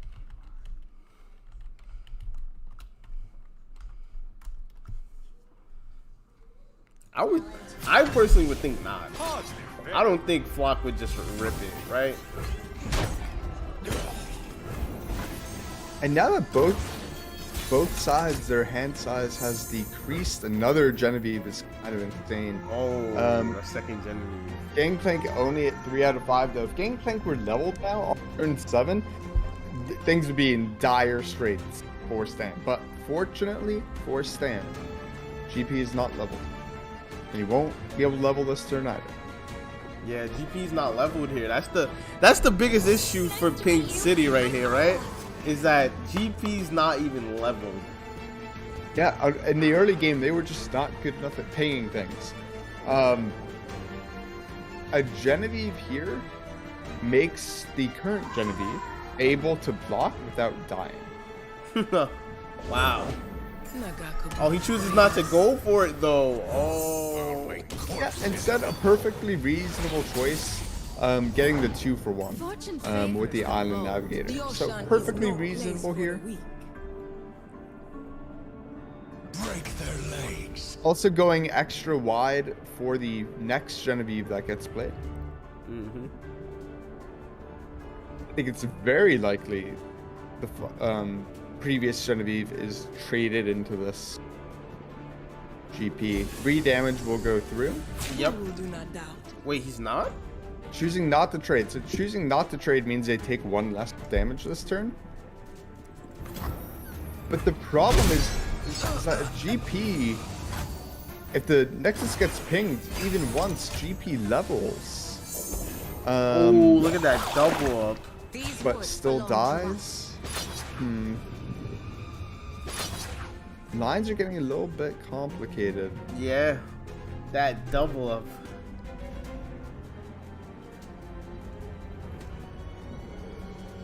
What do you think? You think we should have traded the... I think he really should have thought about trading the Genevieve, right?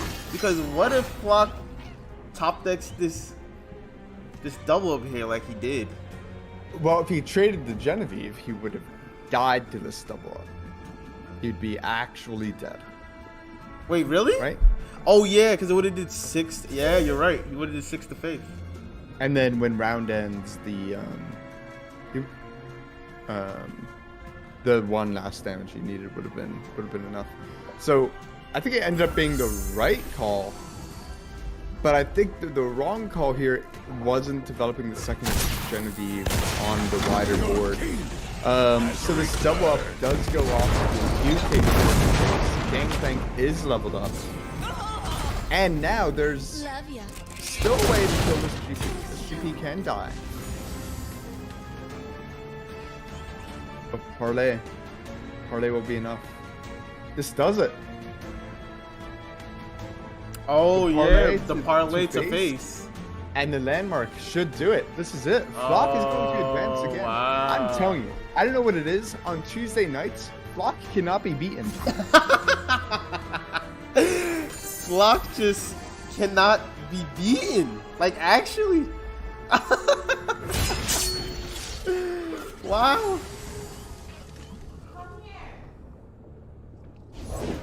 Show them what we're made of. Yeah.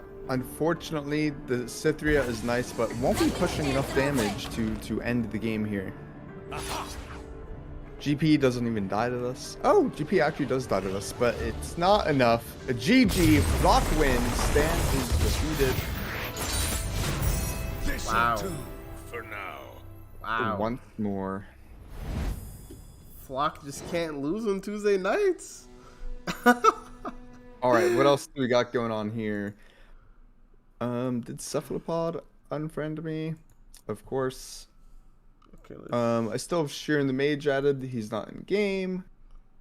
Roji just ended game. I'm not sure if he won. No, Roji lost. Oh my god. Roji No, Roji.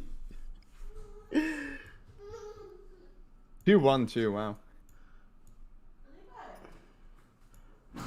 So Cephalopod and Matt are still playing, right? As far as I can tell, I don't have either of them added. Let me see. Nope, I don't have either of them added either.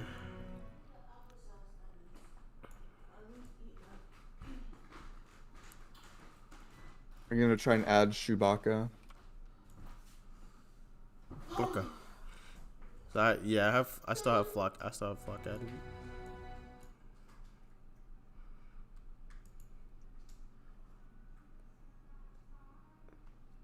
Got Fuse in the chat. This is why the economy is rigged. Flock is playing GP. Yo, GP, yo, Flock on Tuesday nights. It's just like, it's like, oh my god. Like, I need to study this guy. Yeah, I mean, he's a phenomenal player. I know he came in second in a recent tournament.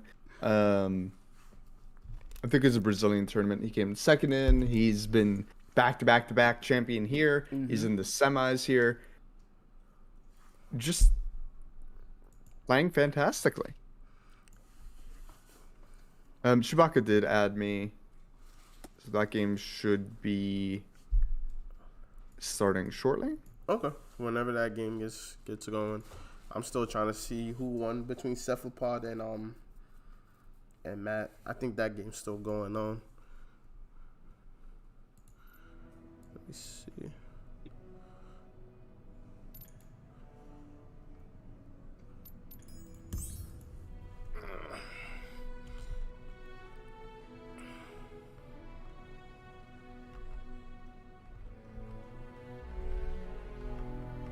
All right, I'm gonna be a monster and drink a monster. I'm not gonna sleep tonight, but it's fine. No sleep.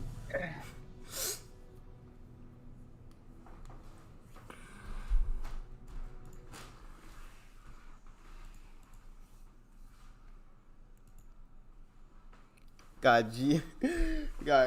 Flock, go FNX in chat, yo, Flock's a beast, yo. If he's giving some lessons, bro, I might have to take some, cause he comes out every single week. He has his lineup and he's going crazy. What happened? Okay.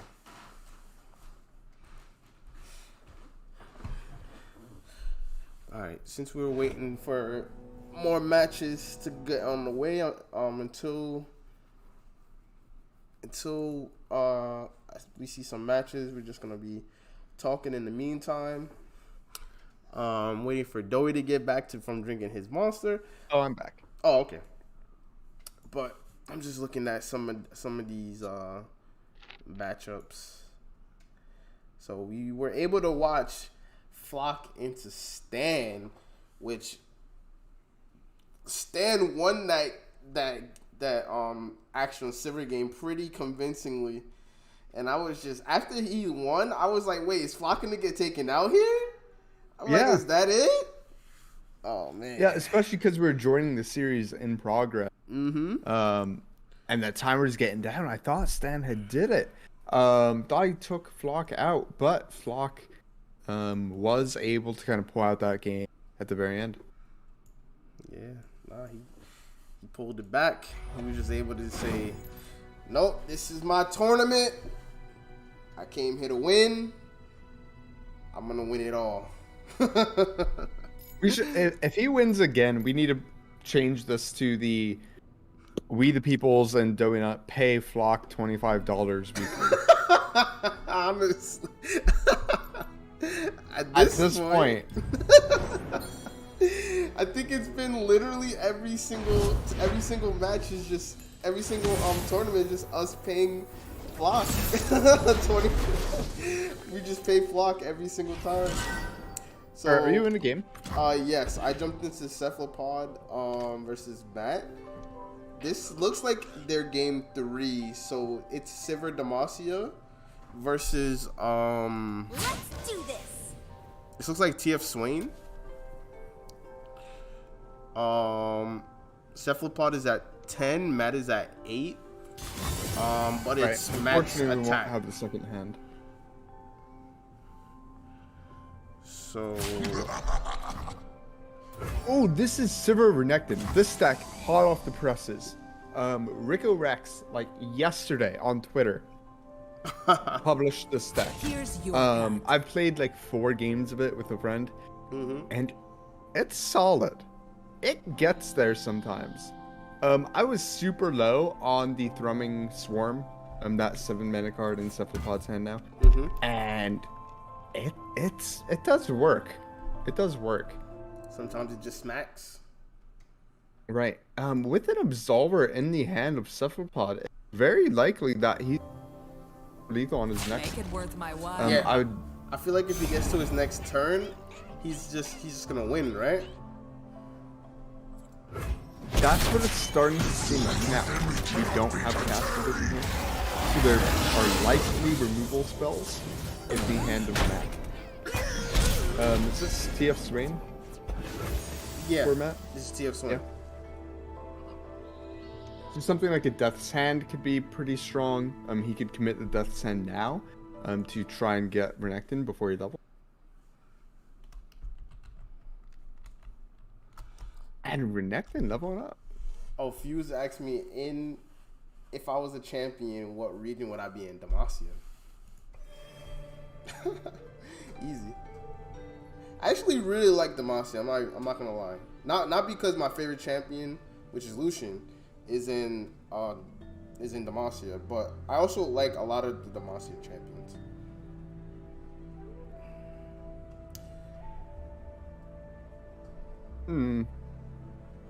But back to the game. So basically Cephalopod just wants to get to his next attack, right? He just wants to get to his attack.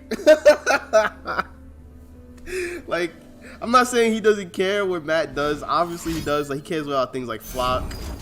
Ooh, wow.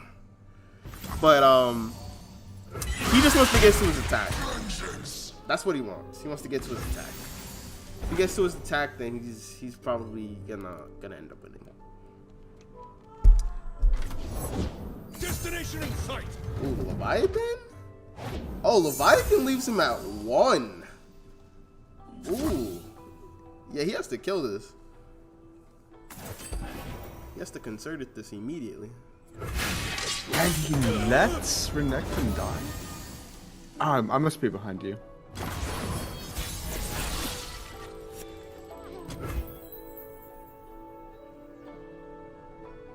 Oh, are you looking at the stream? Yeah. Oh, you know you can look at the link I sent you. Oh, true. See, that requires brain cells.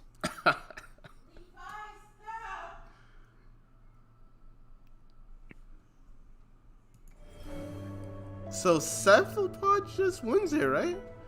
What could Matt have? He needs 10. He needs 10 power sliver, and he has it. What could he have? He could have no combination of cards. No combination of cards, right? Yeah, this should just be it. All right, so it looks like Cephalopod's moving on. Yep. I'm just basing it off the timer because that timer was at 10. Treasure is friendship. That's the gold. Looks like Cephalopod's moving on. Chewbacca and Flock still aren't in game. They aren't?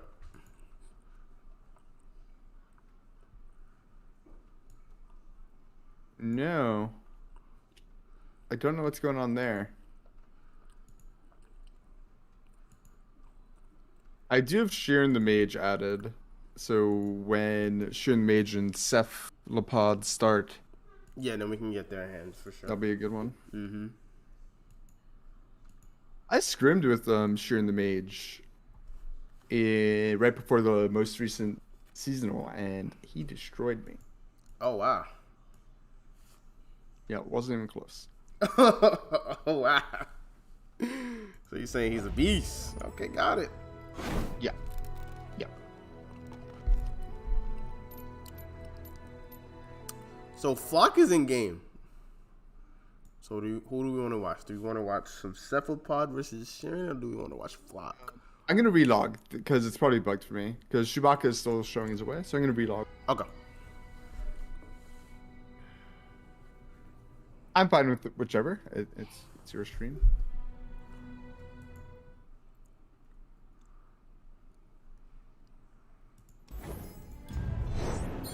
Alright, I'm gonna open up Flock.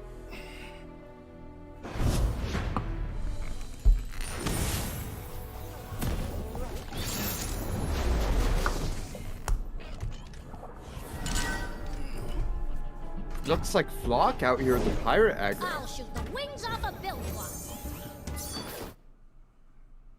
Or not Flock, Chewbacca, sorry. Yeah, I'm coming.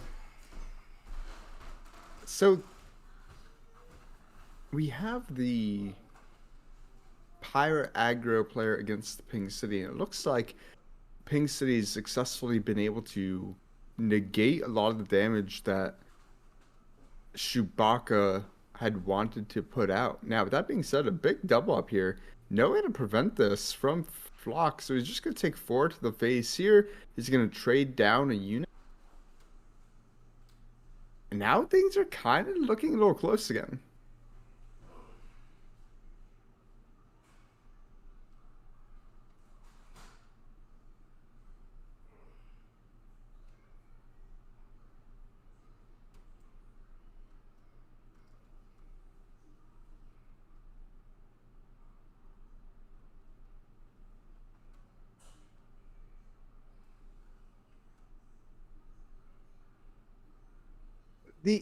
The thing that Chewbacca has to be concerned with now is the fact that they just don't have cards.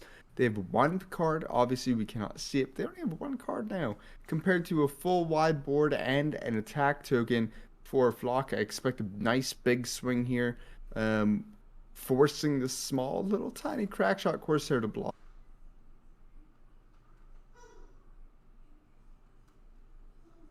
Going down to 3 does not feel comfortable, especially because you know that there's a poison dart and 2 landmarks, which puts Flock's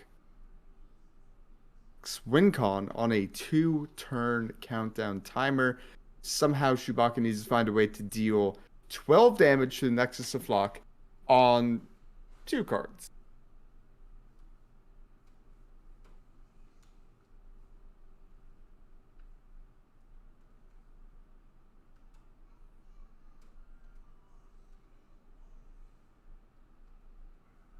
So Decimate, that's a start. Is 2 damage available. Double up will win him the game. He can't even cast it. And that's a Pokey Stick. GG. Good job. Flock once again taking a game with Ping City. Looking pretty good.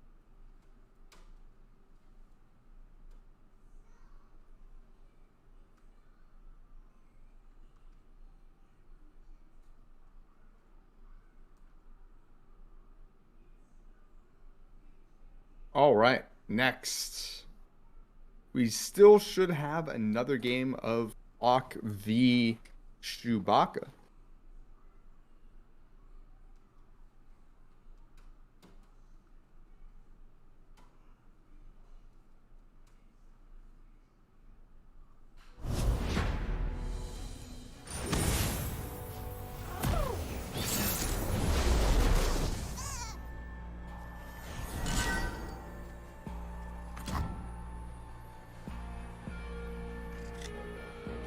So Flock is now playing what appears to be Draven Scion into Rally Zed Poppy.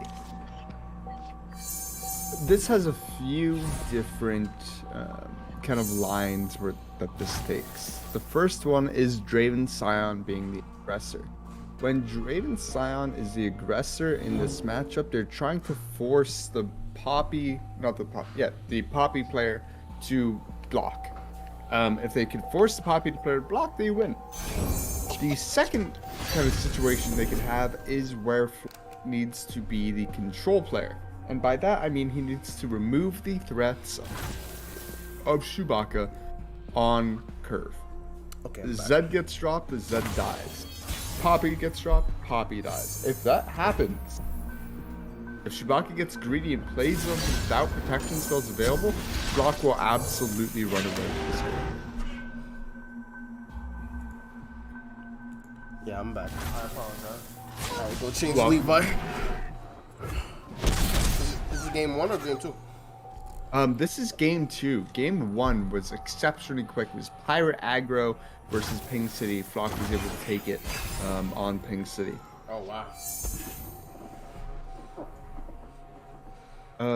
On this turn, with 3 spell mana held up, I'm expecting a Zed, and there it is. Zed comes on out. This kind of makes Flock inclined to block, if you don't block a Z, it means you might just lose to a Ghost Z. Ghost plus Z, who's leveled, represents 14 damage, elusive, if they play a Twin Discipline.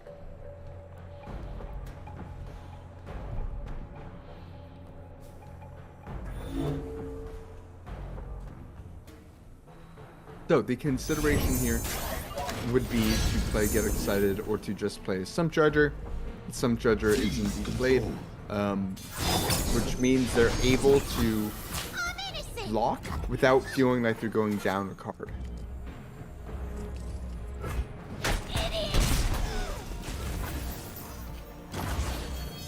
One of the interesting changes to the Zed Poppy deck is the Relentless Pursuit change. I think it's fair to call it a Relentless Pursuit nerf. Relentless Pursuit has gone up to 4 mana from 3 mana, but it also grants +1/+1. It's also currently bugged at the moment. So if you kill the unit it's targeting, they don't get the rally, which is a change from previous iterations, of spells. I mentioned Flock taking the aggressive side, the aggressive line, and that's what he's done. He got Lulu Zed down to 6, and he has to Get Excited, so this game is over. This deck doesn't play Nopify or Deny or anything like that, right? Actually, they might run one Nopify. They might be on one Nopify. Oh, this is Lulu Zed. Interesting. That just feels less good. Let's see if they run Nopify. If they do, let's see if they have it. It hasn't been snapped. I think this is it. I think Flock is going to finals. Flock is on the finals. There it is. Wow, those games were really fast for what you were saying. Oh yeah. When you get, aggro and aggro-ish decks lined up, game ends quick. Games end quick. It looks like Sheeran the Mage and Cephalopod are in game. I have Sheeran's perspective if you're interested. Okay, let me go to Cephalopod. Alright, we're good to go.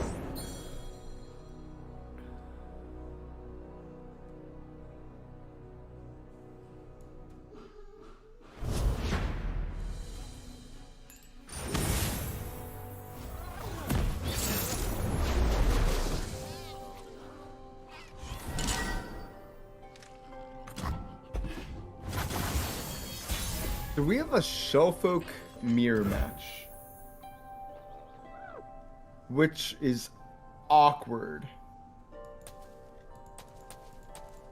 Is that a main deck Purify? Probably not. No. It's probably from Corn It's from Corn Colleges.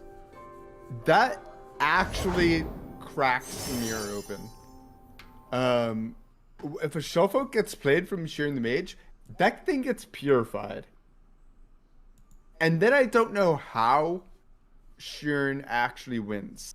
Shellfolk is the win con in Sheeran the Mage's version of the, because Sheeran the Mage is not on Glorious Evolution. So it's 100% on the back of the Curious Shellfolk. And Purify answers that immediately.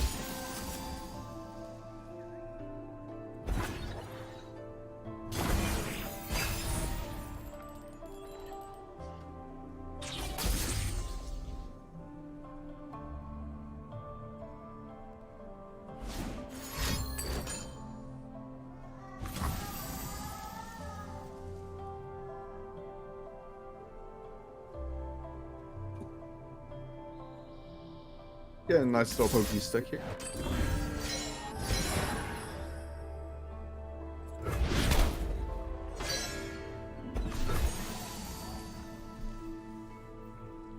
So Cephalopod has a lot of fuel here, right? Yeah, this is a very difficult position for Sheeran the Mage to be in. He doesn't know about the Purify yet, but when he finds out about it, I'm sure they won't be happy. Persistence is key. Another sharp sight's possible, although I think it's probably unlikely. Oh, Alright, so he does decide to go for it. Lux is only 2 away from leveling. Lessons over.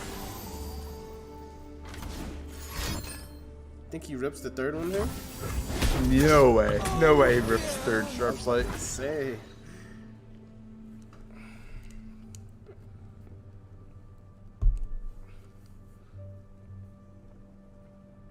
So, in the hand of Cephalopod, we see 2 Minimorphs and a Purify. That answers all 3 Shellfolks. And not only does it answer all 3 Shellfolk, but Shooting the Mage hasn't even drawn. This Crescent Strike is looking pretty good. In terms of kind of shutting down the level of aggression Cephalopod is able to kind of transition into. But Lux is about to level. 2 more mana is all she needs to see spent. And unless Shuri the Mage is able to develop some sort of a win con, he's in dire straits. Cephalopod basically has all the answers in his hand, right? Yeah, I mean, he could level up Lux right now, get a final spark in hand, and prevent Poppy from dying. Only upside. Only upside here. Yeah. Better, brighter than before.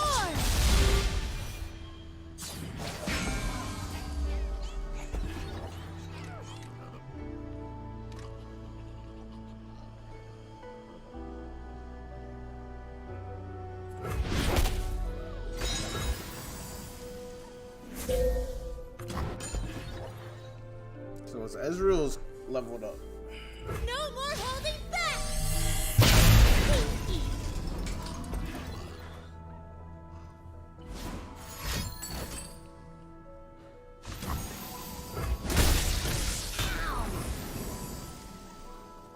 Wow, so Cephalopod doesn't even think about it. He just rips it. Oh, it's the shuffle.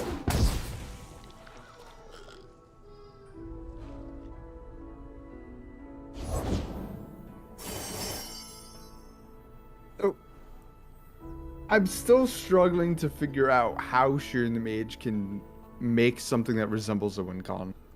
What wondrous It feels like they have to be playing Minimorphs here soon. not a toy. On either Lux or the Shellfolk.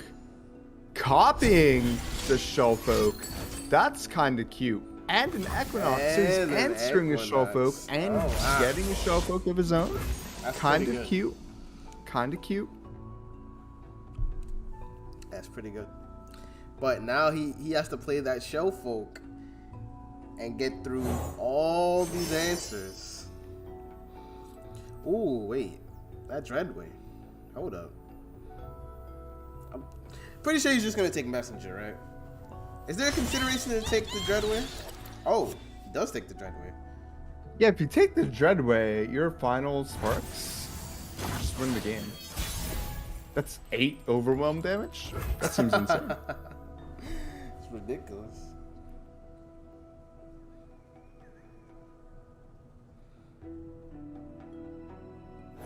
Wouldn't be a quest without some danger. Poppy now out.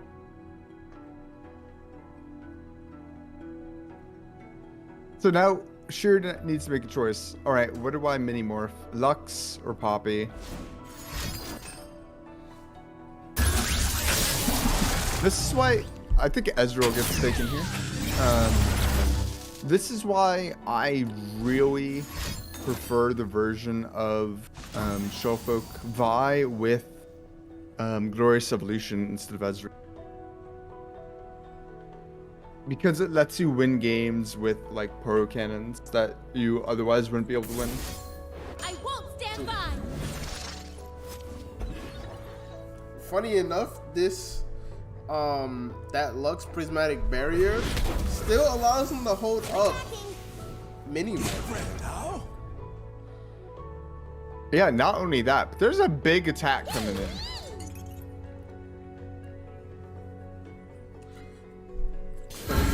The board of Sheer the Mage is just gonna die. He has to block most of this. Easy does it. Persistence is key.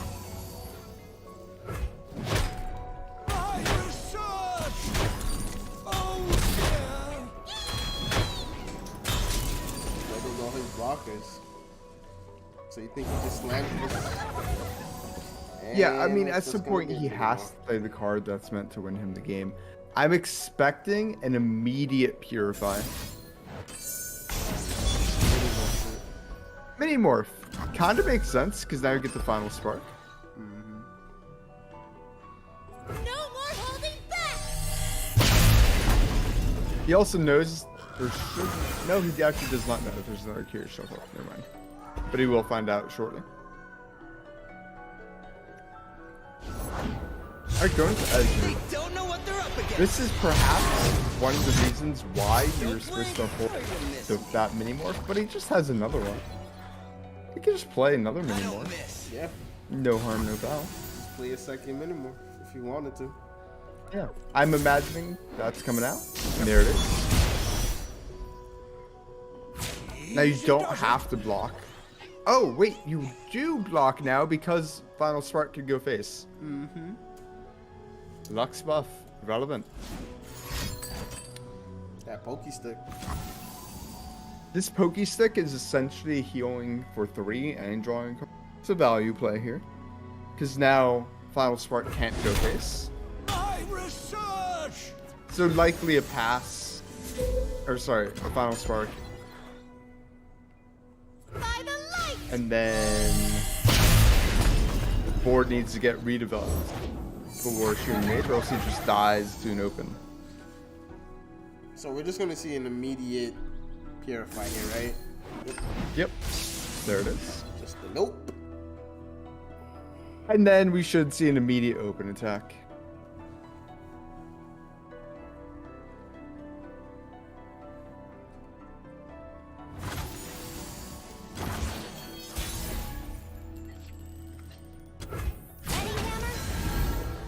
Unfortunately, it doesn't look like you're going to be able to see the Dreadway hit the field. As funny as it would be.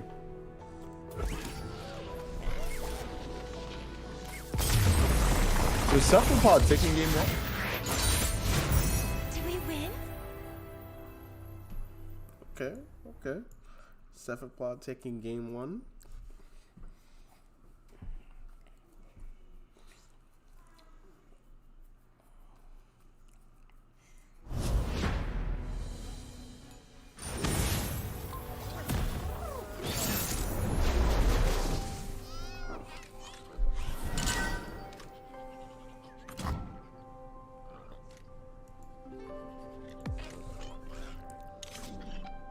Oh, so this is Curious Shellfolk versus Draven Scion.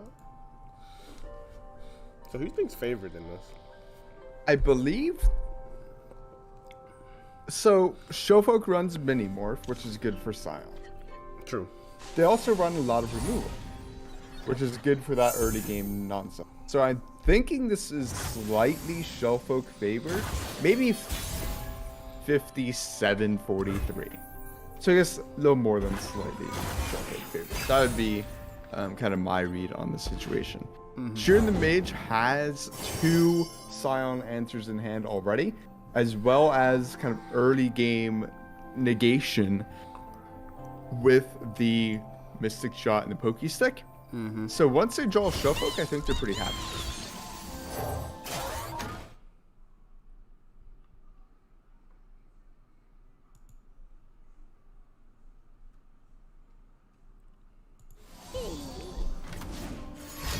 Alright, and the Pokey The Stick, pokey stick out. coming out. And there's the Shellfolk. So this game's already starting off much better for Sheeran Mage. Very likely, they're feeling in a comfortable position. They are kind of taking control of the early game. As they're approaching that crucial turn 6 turn, where Shellfolk comes out. Taking the Charger here was very good. both the Risen Rider and for the Twin Blade Revenant.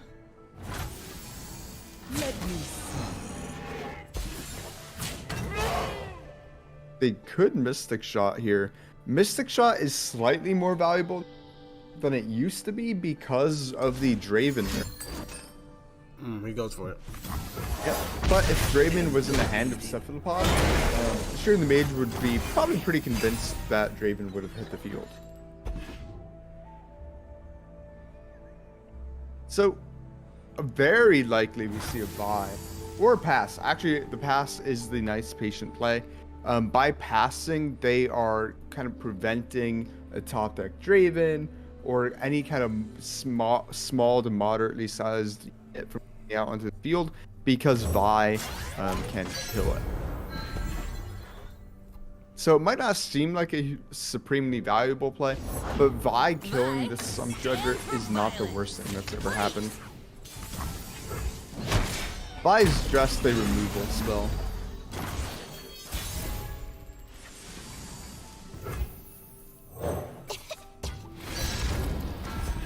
Ooh, that flock is nice.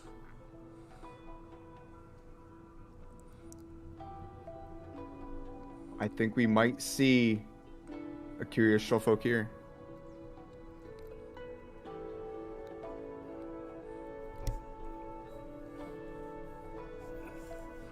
He's definitely thinking about it. Yep. So he has to accept things like a damage spell plus a flock. But he's already able to generate so much value that it might not matter. With the prank in hand, I think he has to go for a double GE, and he's not going for the double GE. He's valuing removing the Vi over removing the Shellfolk. This Shellfolk is now generated an incredible amount of value. Now Get Excited is in the hand of Sheeran the Mage, not what you want to see as a Draven player. And from this position, I'm not sure if it's easy for this Shellfolk to die at all, let alone Sheeran the Mage lose. Right now you can play out things like the Otterpuss, you could play out 2 Conchologists, and the value is just going to be incredible. I actually think Called Shot might be pretty good here. But I can see some port snap. It lets you attack with Shellfolk, kind of puts him on the timer.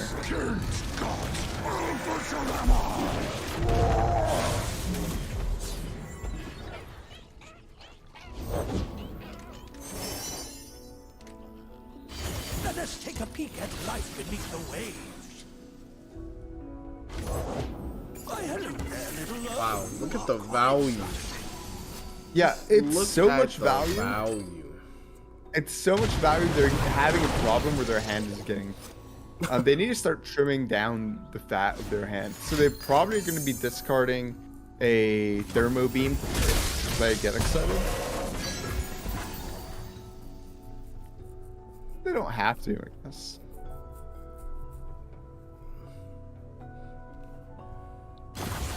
Only 9 cards in hand, but this is something you have to consider.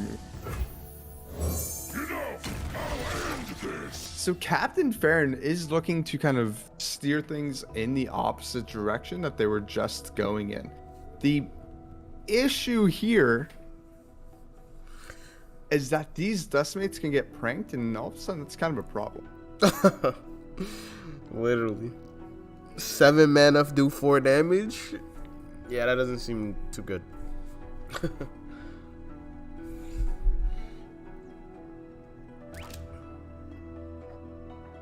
We might see a double GE on Scion. Because that means that... Wait, this is a Called Shot, right? Yeah.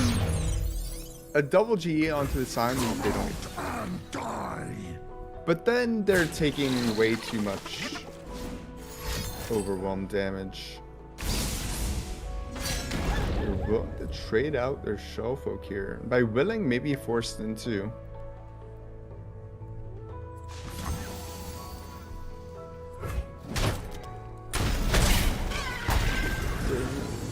They can't kill the Scion yet, though. How is Ezreal close? Is that 4 out of 6? 5, 6. They're close to having Ezreal start pumping out a bunch of damage. Mm-hmm.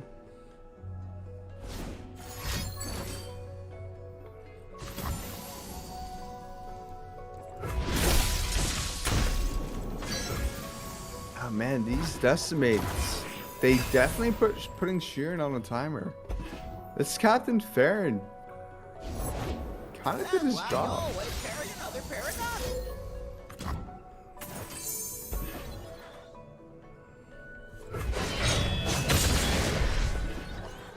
And this Farron, not his like battle cry when he enters the I will break the siege. But not only is he breaking a siege, he like, single-handedly turned the tide. Right. Because Sheeran was forced to pick one to mini-morph, he obviously picked Scion. But then took a bunch of damage and lost his Shellfolk anyway. Mm-hmm. I mean, when he comes on board, he says enough. I'll end this. And he ain't never lie. He ain't lie about that. And here, Seph, it just looks like Sephiroth is just going face. Face is the place. This puts. It's from my seat. Oh man. This puts Sheeran the Mage down to 7, which means a decimate plus an attack from the Captain Farron will be enough. Now, we know that there's some tools for Sheeran. And he himself is looking to burn out Cephalopod. Let's see, each get excited is 4 damage. That's 4. That's 8. The Mystic Shot is 9, 10, 11. And Subfumes is 13. And Trinket Trade. He has enough damage on the stack. I believe Sheeran the Mage has done it with damage on the stack.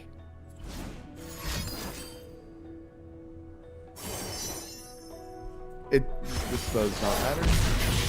Now 2 get excited. Uh-oh. I think Sheeran might have miscounted.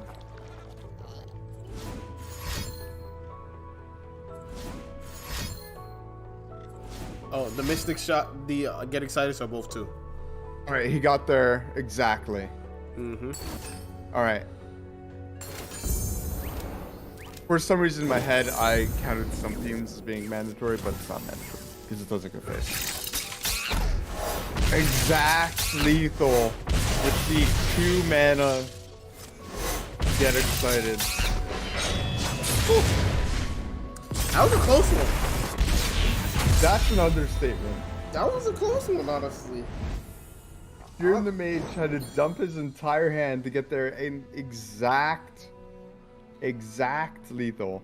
Mm-hmm. That was exact lethal. That was actually pretty closer. That was actually closer than it looked. So now we're going into game 3, Darkness versus Draven Scion, which I believe Darkness is even more favored into this matchup. But what do you think, Joey? Yeah, Darkness is supposed to be about 60-40 into this matchup. And certainly that matchup got better on this patch than last, considering Draven got nerfed. Mm-hmm. Sheeran the Mage is on 2 Deaths and Ada. Deaths and Ada receiving the buff that makes them deal damage to the entire board for the full Darkness damage instead of only 2. Mm-hmm. Which is pretty meaningful. Especially if Cephalopod is trying to go wide at the...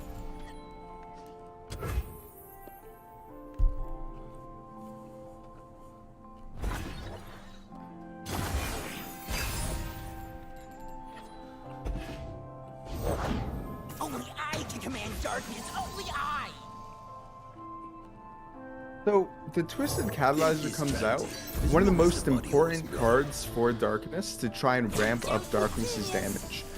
Fortunately for Cephalopod, he has a Mystic Shot, willing to lose to a Stress Defense. Stress Defense not in the hand of Sheeran the Mage. So Cephalopod comes out ahead in that instance. Yes. So opting not to play 4 mana, make your darknesses cost less. Yeah, I don't think he feels like he needs it at this point. Because he wants the extra block, which he's gonna get now. Persistence is key. Still, my lady. With 2 Vigars, he can afford to be a little spicy with it. They might not want to play Vigar though, while they have it in hand, because it kind of lessens his value. So this board can actually be cleared between Gohard and Pokestick.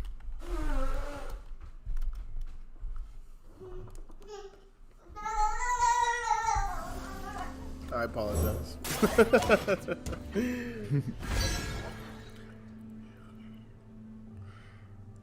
I foresee a Pokestick coming out. I don't think Pokestick ever really gets better than killing a 3-1.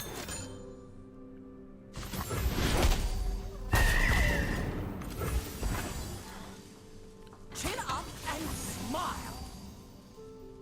So in general, I actually don't like this attack. Actually, I do, because you lose the open because of the Chandra. I like that attack. Good trade for Sheeran. Kind of slows down the Scion deck quite a bit.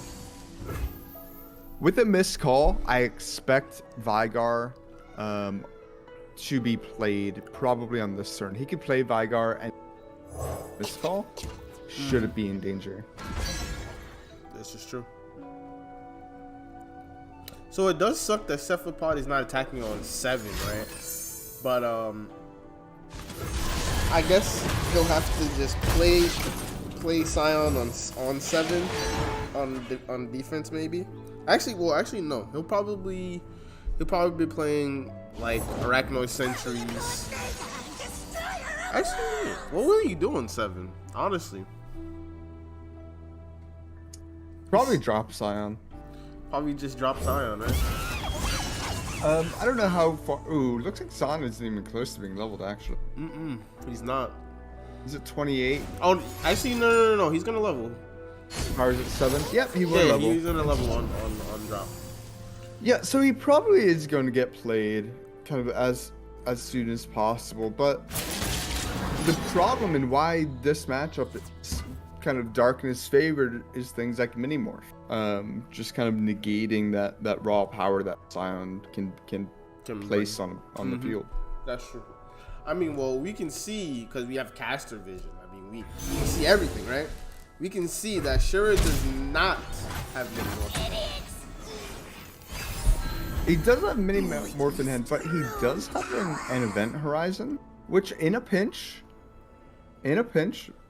might and can successfully be used. True. Not only could it successfully be used to stop Scion, but it'll stop some of this little tiny damage coming out from things like a Zonite Urchin, and will prevent Flame Choppers from getting a pull that they want.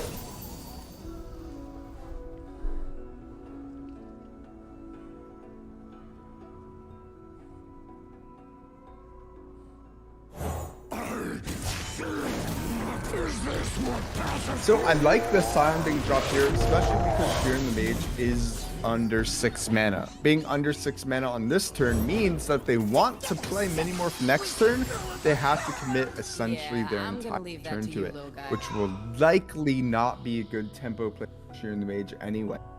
True. So Cephalopod might have the read on it. Might read, alright, they probably don't have a Minimorph because they tapped below 6 on this turn. So we might be feeling kind of confident. And a Darkness deck without Minimorph against Scion is all of a sudden a lot less scary.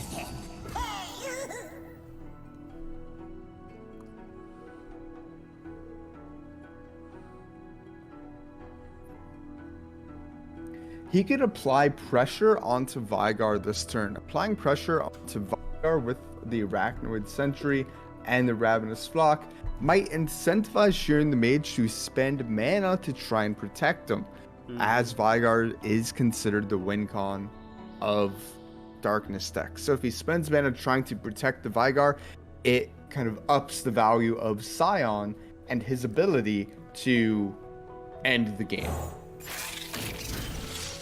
So what do you think about Cephalopod not opening here? I think not opening is very good. Darkness is a deck that is reactive with their spells and doubly reactive with their spells while they have a Senna on the field. That's So opening doesn't gain value for the Scion player in this instance. Instead of going for the pressure onto Vygar, he's going for the pressure onto the Senna. I mean, there's an argument for either one, I think. So we just go for the stun on Scion here, right? Like we have to expend it. Really?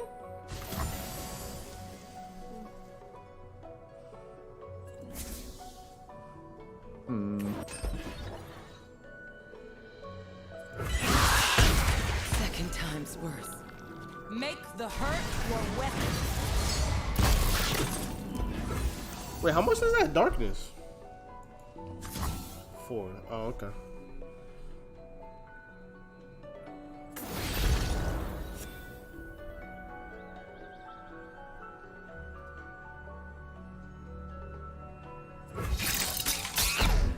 Yeah, so I think we are going to see an event horizon here. It's certainly required at this point for Sheeran the Mage to even survive. Mm-hmm. Yeah, Cephalopod's kind of setting up. For a good attack. Is Event Horizon even enough at this point? It is enough. He's only going to take 4. All right.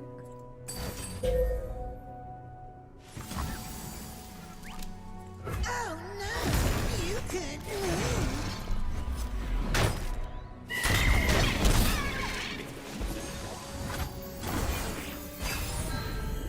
witness true power. Stolly Sentinel might be able to do some massive work. So if they play Stolly Sentinel, they're going to deal 4 to the face of Cephalopod. Sorry, 5 to the face of Cephalopod.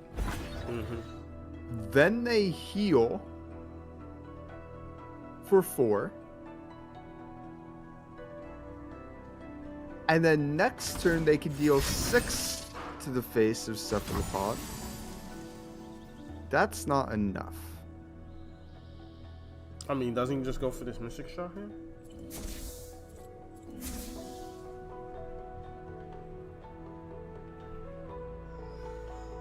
Yeah.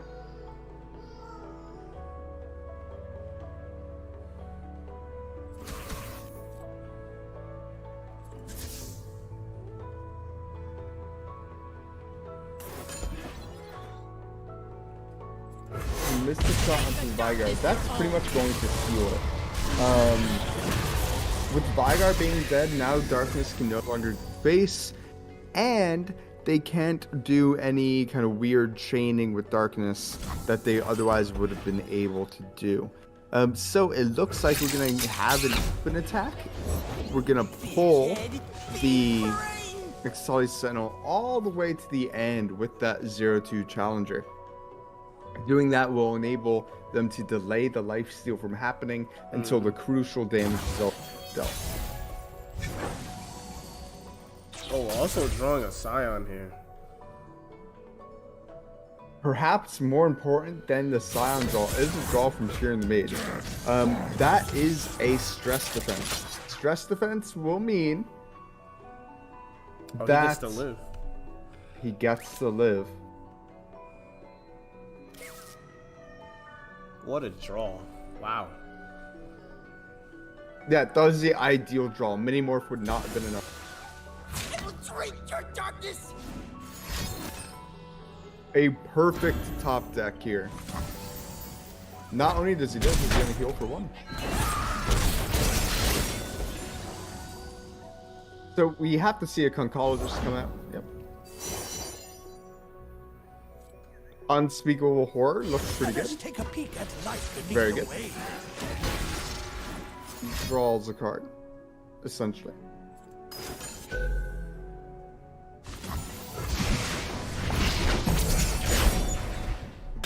I was just thinking about Eclipse Dragon. Eclipse Dragon Wow. might cheat out some cool plays here.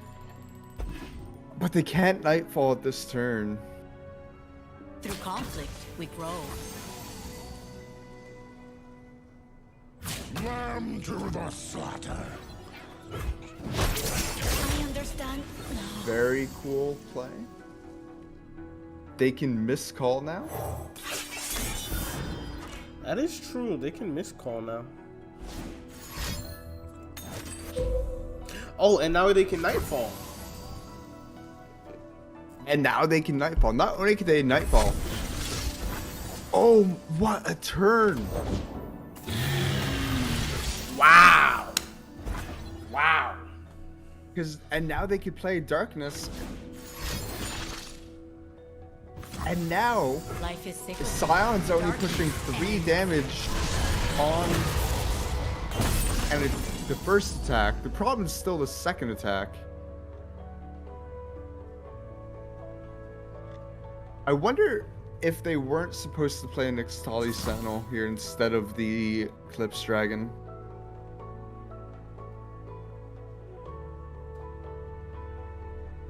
No, it was most definitely that stress defense. That stress defense top deck. That's what got him this far. Like, wow. Oh, absolutely. Without exactly stress defense, I don't think Sheeran Mage would have lived to see this day. But he got it. Right? And we're here. Now, I'm not sure if Eclipse Dragon was supposed to be the play there, or if the other Ixtali Sentinel was supposed to be the play. But we got the Eclipse Dragon. The real issue is the second Scion.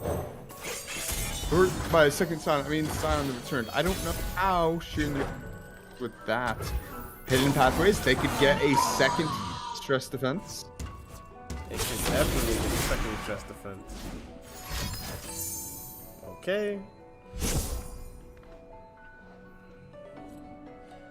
Okay, we didn't get anything to help us.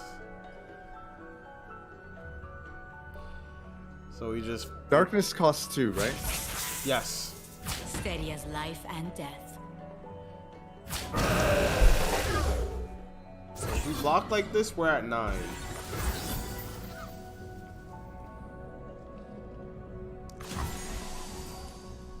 We This also was a good open attack by Cephalopod. It prevented Sheeran the Mage from getting we also can't forget that he has Scion in hand.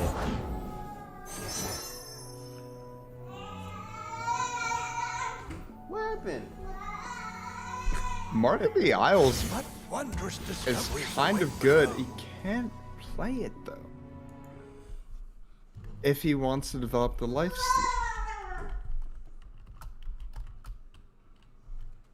A complicated end game here for Sheeran the Mage. I'm expecting another Ixtali Sentinel. Why? Work it. Wait, really? There's a reason. I'm trying to figure out what that reason is. Oh, maybe he's actually playing around the Scion spell. Easy does it.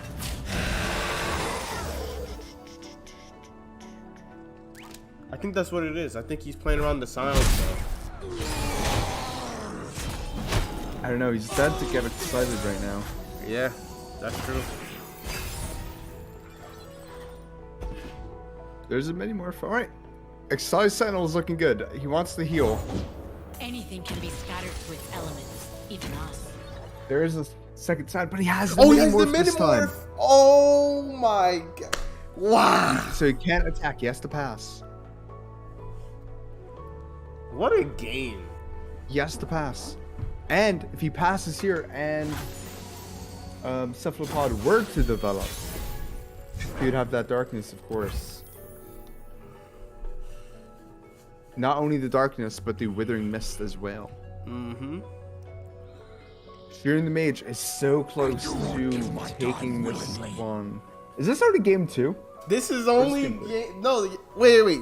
Hold on. Let me think about this. Sharing the main. Yeah, this is game 2.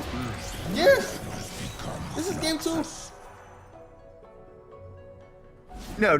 That's game 3. Because we had the mirror match. Oh The yeah. mirror. Yeah. Yeah, You're right. okay. You're right. I was about to say. Yeah, me too. I was like, wait, is this game 2? I think this is.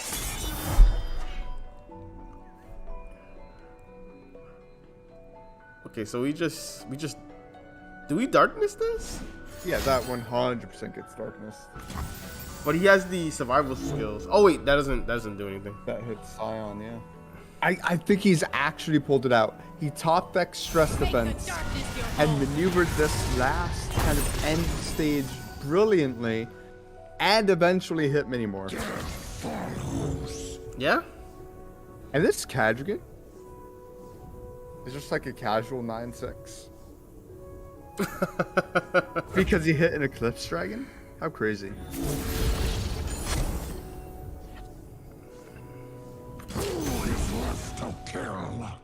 What are you made of? Minimorph. Wow.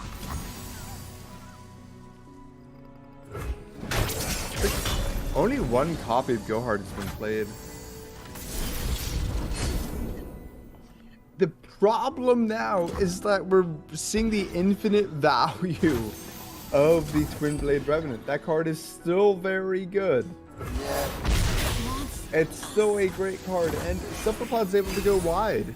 He has more cards than Sheeran the Mage because of this infinite value.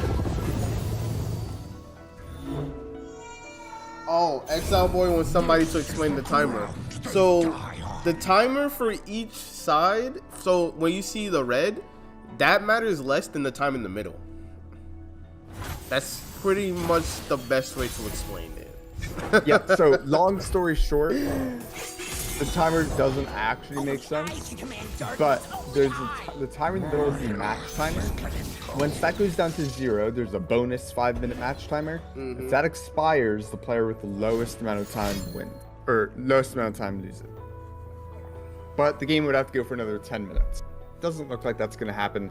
Cephalopod drew all 3 Scions. It only has 12 cards.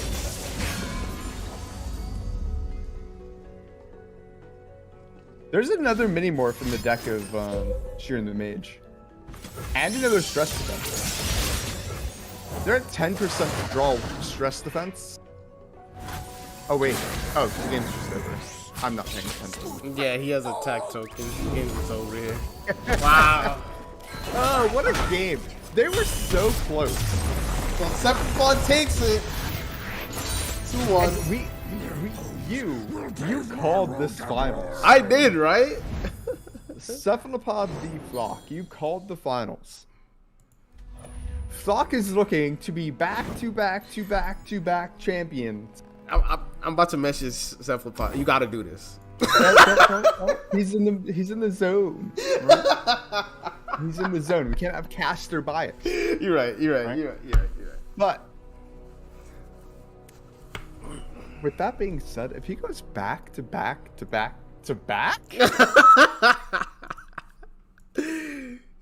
he's just we nuts. should just PayPal him next week and not have the turn. Like, I'm gonna see if Flock will add me. You're friends with Cephalopod, right? I'm friends with both. All right, I'm gonna try and add Flock.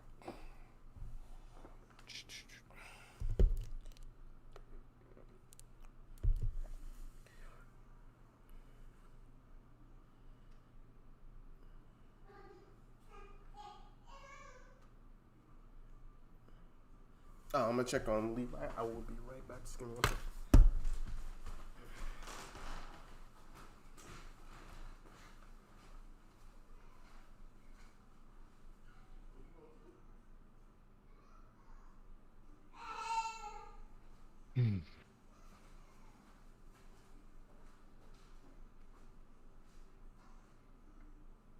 So, Flock in our tournaments is currently on a 19 match win streak.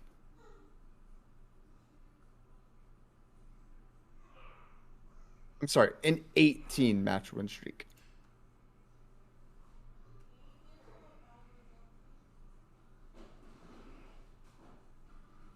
He's on 18, going for 19. An actually unbelievably good player. He top cut seasonals. He won a other tournament today, I think. I saw on Twitter. I think he came in second in some events yesterday. Or earlier on, a few days ago. Okay, I'm back. He's on an absolute tear. Cool Flock? Yeah. Yeah. 100%. Dude, insane.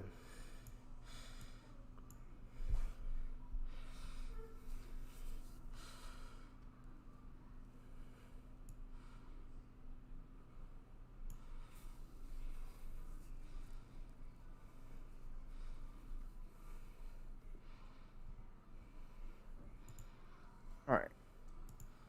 So this season just started, right?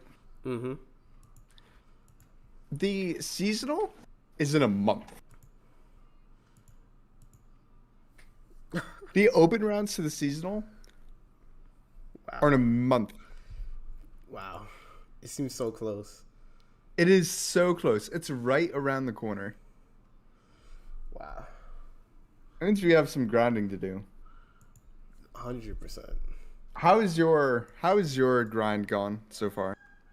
I haven't been playing too much, but I'm definitely gonna be getting into I'm gonna try to get to plat before maybe a week. Right now I'm in silver, so I'm trying to get to plat in a week because I'm gonna grind. I'm gonna start grinding hard.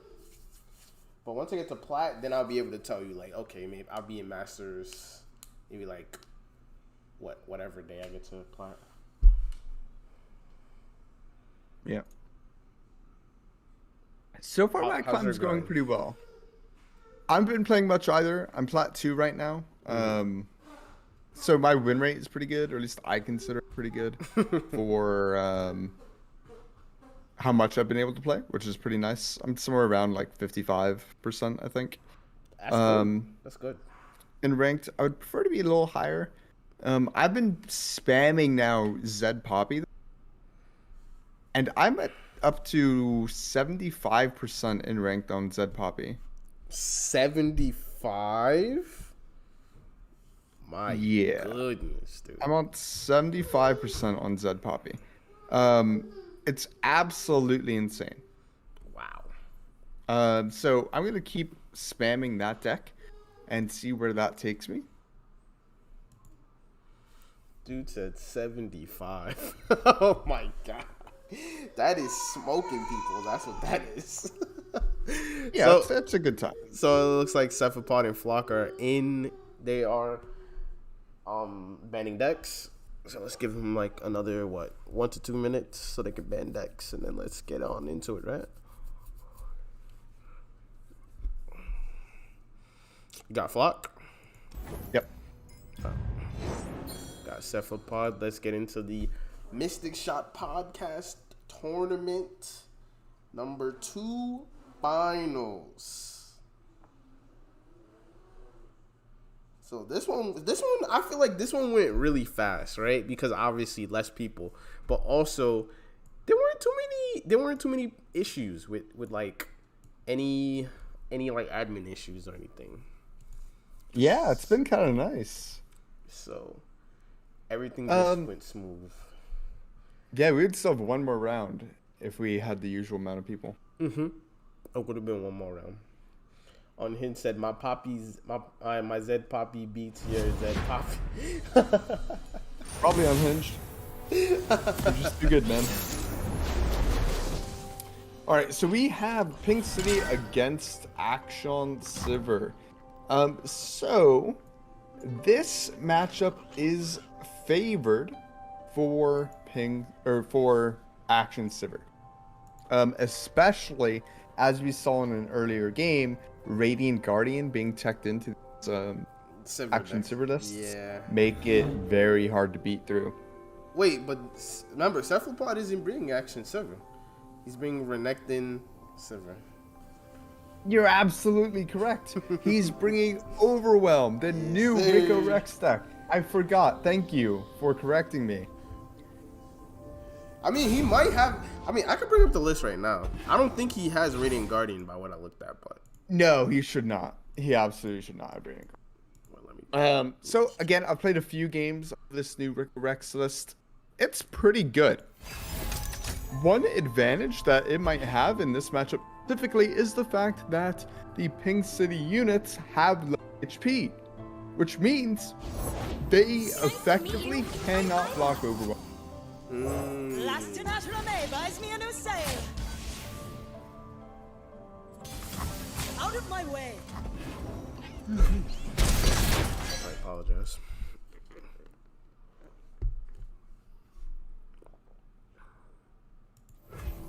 The young prince will be found. Alright, so we just have some unit establishment going on here. The Honored Lord is nice, especially with the roiling sands put on the board from the Rock Hopper. It means that eventually this Honored Lord should be able to make a free trade.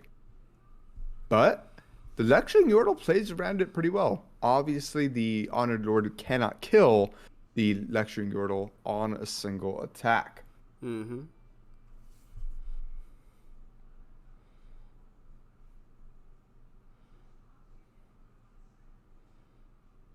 As crazy as it might seem, we might see an Absolver just to preserve unit. But it would be crazy, so he's just going to take the L on the Honor, take the 3 damage to the face from the Lecturing Yordle, plus the 2 damage coming out. And it's something I've noticed, being able to watch Flock play a few times, is that he heavily values putting the opponent on no blockers than he does aiming to the face with these mushrooms, especially if he already has damaged the Nexus turn. Mm-hmm. Yeah. So we see Renekton come down here, which is pretty good. We can pull this Lecturing Yordle and kill it.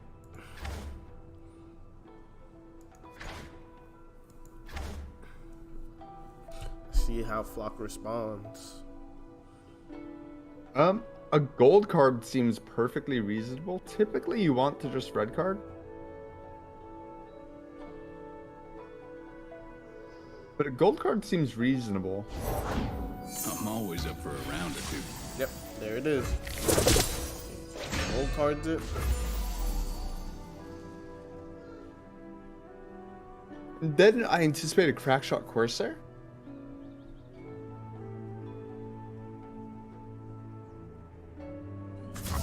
If they play a 2-1, we could see a Make It Rain, but I doubt we'll see it for that exact reason.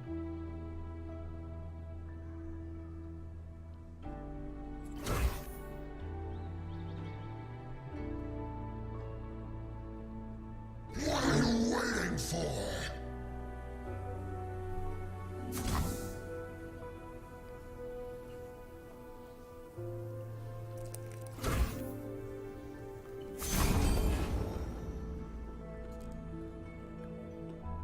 So, kind of cool here, the Cataclysm. Even though Renekton is stunned, he can get this attack off with the Cataclysm. Kind of cool. And he will grow. He becomes a 6/3, pushing 4. But he does now die to a Make It Rain. He also dies to a red. I'm interested why Cephalopod decided to kill the Twisted Fate when second Twisted Fate being played is much better than one Twisted Fate staying on the board. I thought he was gonna go for the Lexian Yordle, to be honest. The problem would have been Renekton would have died, but it would have made sense. Deal me in. Yeah, second TF does come on out.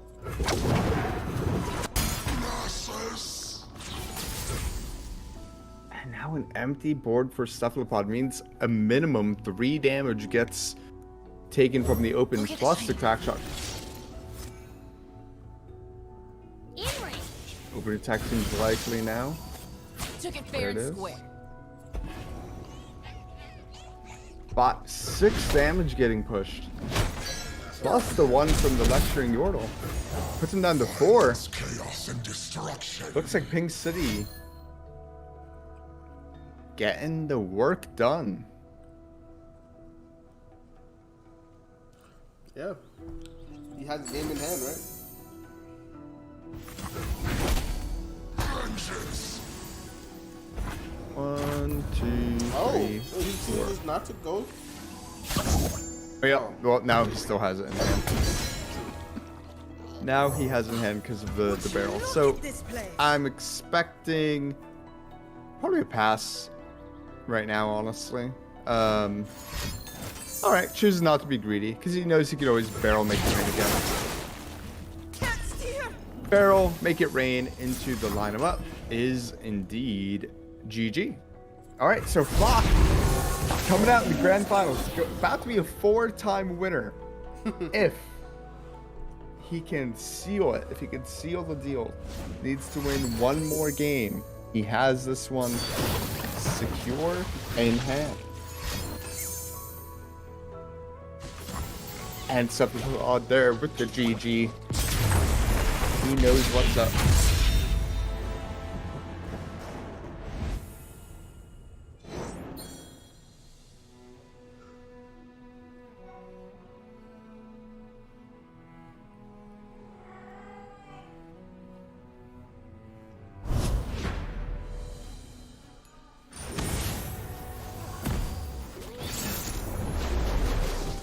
Alright, so once again we have the Overwhelm deck coming out for Cephalopod against Ziggs Poppy. We haven't gotten to see Flock on Ziggs Poppy today.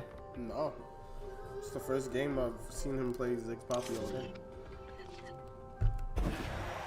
So Flock has teched in a one of Fallen Reckoner from Noxus. A Fallen Reckoner Never tried is this a chemical 5-mana before. 4/3 Overwhelm unit that says when I'm summoned, grant can't lock to the weakest enemy, and then create a Risen Reckoner. And I don't know what they do because I haven't seen either of those cards.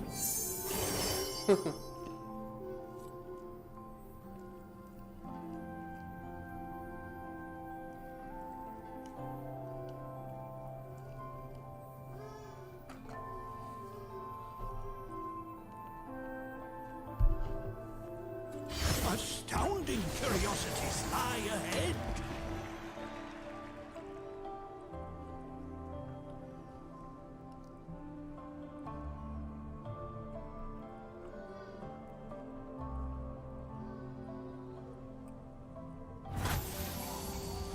The scariest thing in Flock's hand right now is that Poppy. Oh, absolutely. That Poppy, even that Ziggs is scary. Flock could just go for it. I think he has that ability. Just drop Ziggs. I think he can drop Poppy.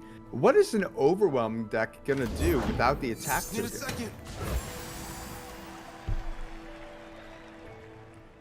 I don't know. Yeah, I have no idea. Instead of the Ziggs, he's going for the Legion Rearguard and then the Poppy next turn. I like it. It holds up to extra mana. I think carrying that mana forward does make a lot more sense than dropping Ziggs.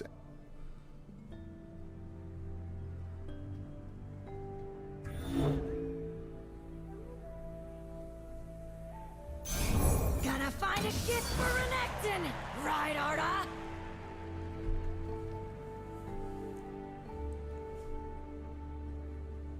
Also, kind of expertly played around Merciless Hunter there. Pretty well done.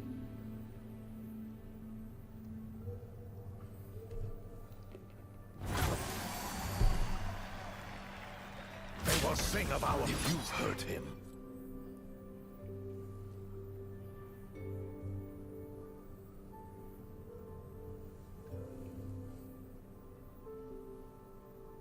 I will learn a trick or two.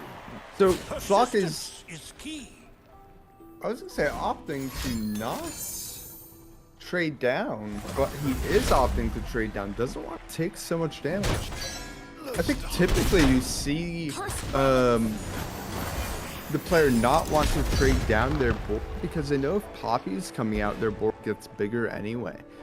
But they trade down, and now Poppy is looking a bit awkward because the Merciless Hunter will kill Poppy on the block.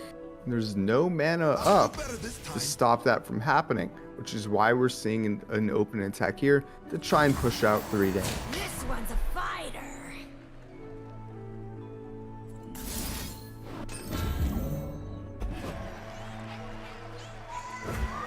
Big high barrier there. Trades 1 card for 1 card, although it was more mana effective for Flock. The Vandal City Mare is coming out, and we're going to see a Proto Poro come out. Another blocker doesn't block Overwhelms well, but if we're looking at Cephalad's hand, we don't see any Overwhelm units in this Overwhelm deck.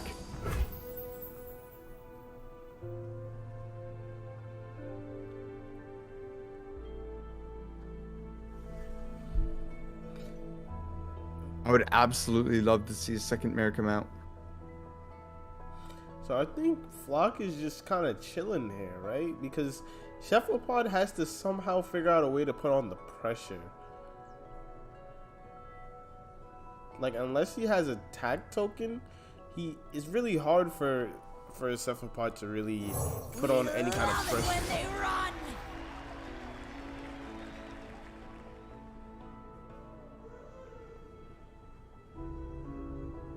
How?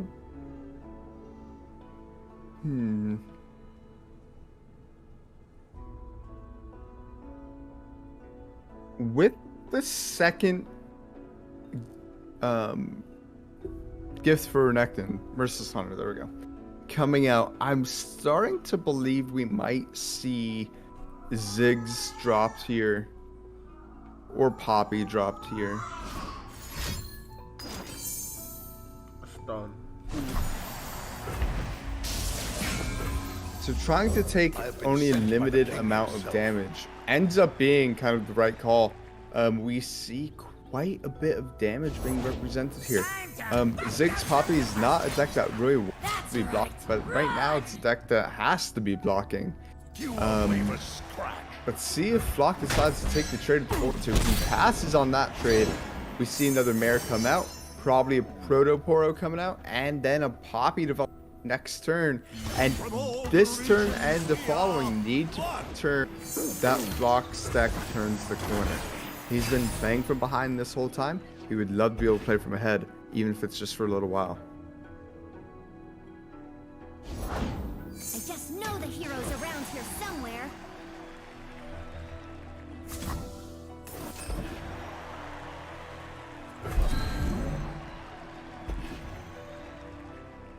So I think Flock, even though the barrier is on the board, I think he's committed to attacking here. Poppy's dead, but there will be some trades Make way. that aren't exactly This one's a favorable. fighter.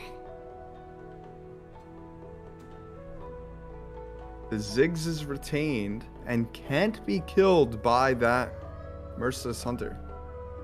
So this is going to be 5 damage so far. You're dead meat.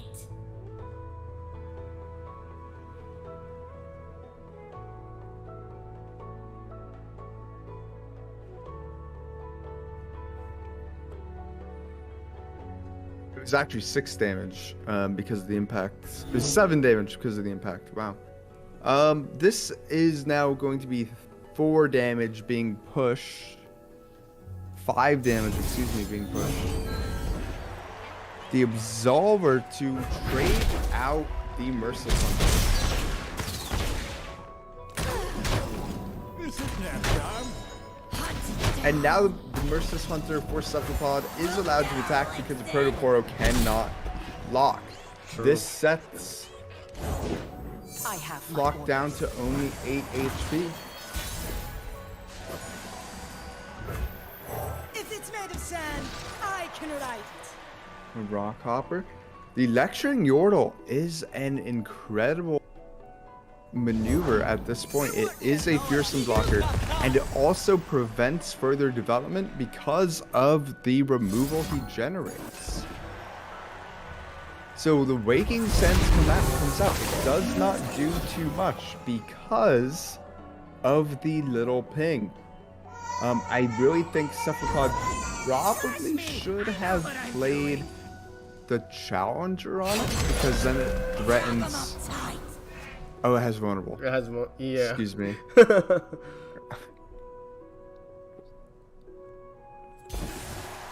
So I think Flock has to trade out his Ziggs here. Ziggs is no longer the win. The win condition is going to be top decking, probably a Poppy,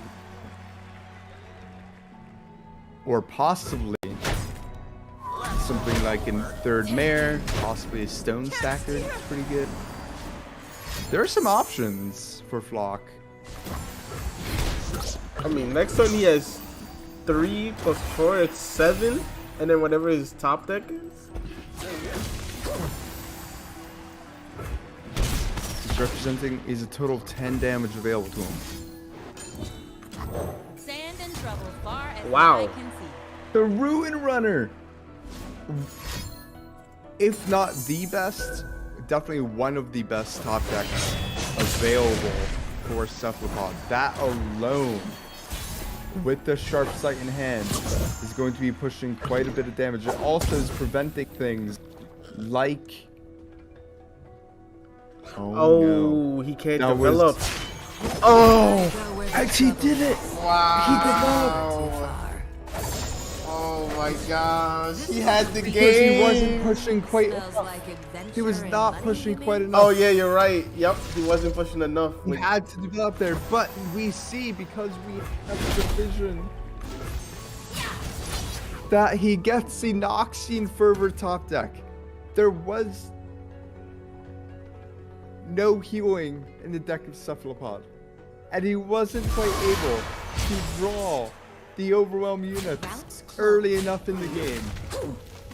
Had the perfect top deck from Flock. What a draw. And with this, We're gonna rename the tournament next week, guys. this is the we're paying Flock $25 to Sheesh. This dude, oh my goodness. He's Time playing, is money. He's here to play some Runeterra every Tuesday night. This is Flock's 19th match win in a row in our tournament. 19 match wins in a row.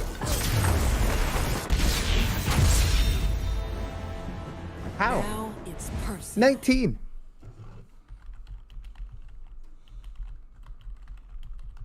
"19 match wins in a row for Flock. 19 match wins in a row.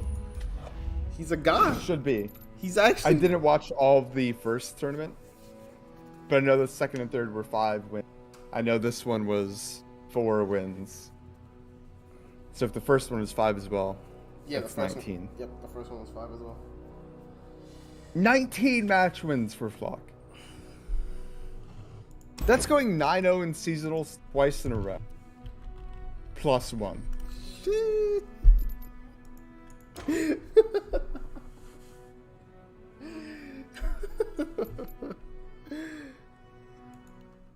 I'm at a loss for words. I don't know how someone does that. Literally goes 9-0 twice in 2 seasonals. That's essentially what he's just done. My goodness.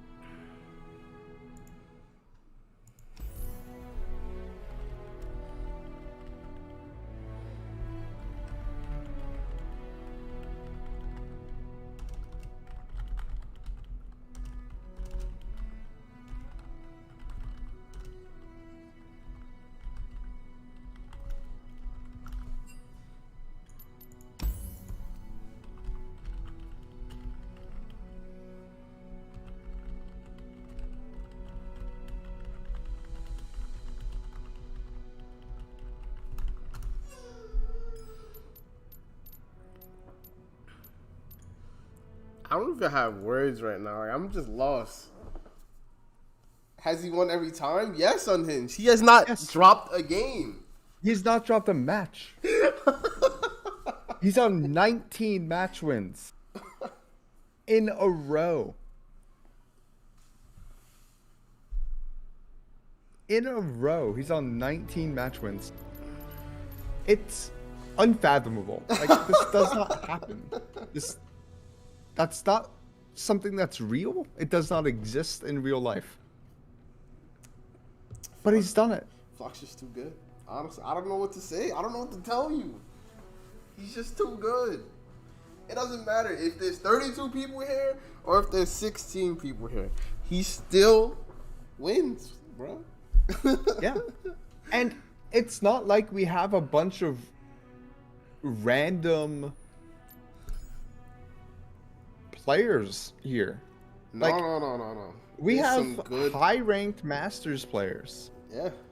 We have definitive, like, performers who are showing up. And it doesn't matter. Flock's just coming in hot. He just does not win on Tuesday night. Or does not lose on Tuesday nights. Unhinged said, me and him, one-on-one, $25 money match. Yo, you trying to give him your money? That's what you trying to do? You trying to give him your money? You trying to lose $25? Yeah. Oh my gosh. Like, we have multiple seasonal top cutters in here. Like, Literally. top masters in here. It doesn't matter. It just simply does not matter. So the first tournament, Flock bodied me, right? Second tournament. In the final, yeah, you made the I made finals in the finals. first one. Yeah. And then he bodied me. I did not even take a game off of him. Oh my goodness. Unhinged, I can count, I think, 3 money matches you've lost maybe next time on hand. I know you've lost more than 5. All right. I think you're 0-3 against maybe next. Oh, word. 0-3? Dang. Am I wrong?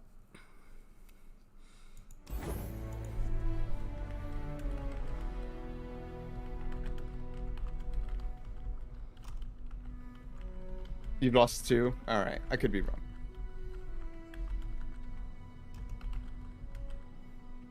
Yo, I'm asking Flock if he has time for some words, man. We need to get him on here.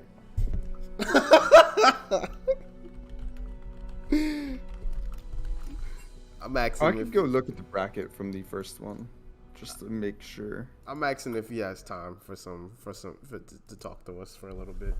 Give him the mini interview. My goodness. 19 games in a row, by the way.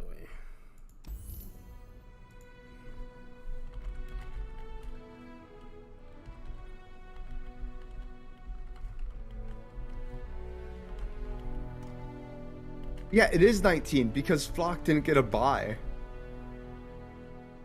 in the first one. Oh, man, 1, 2, 3, 4, 5. Unbelievable.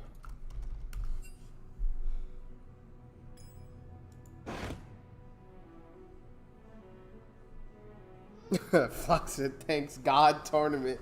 Bro, this is your tournament. I'm about to name this the Flock tournament, bro. Also, don't leak stuff's PayPal. No, I'm not. That's why I send it. That's why I told him to send it to my Twitch. I mean my Twitter. All right.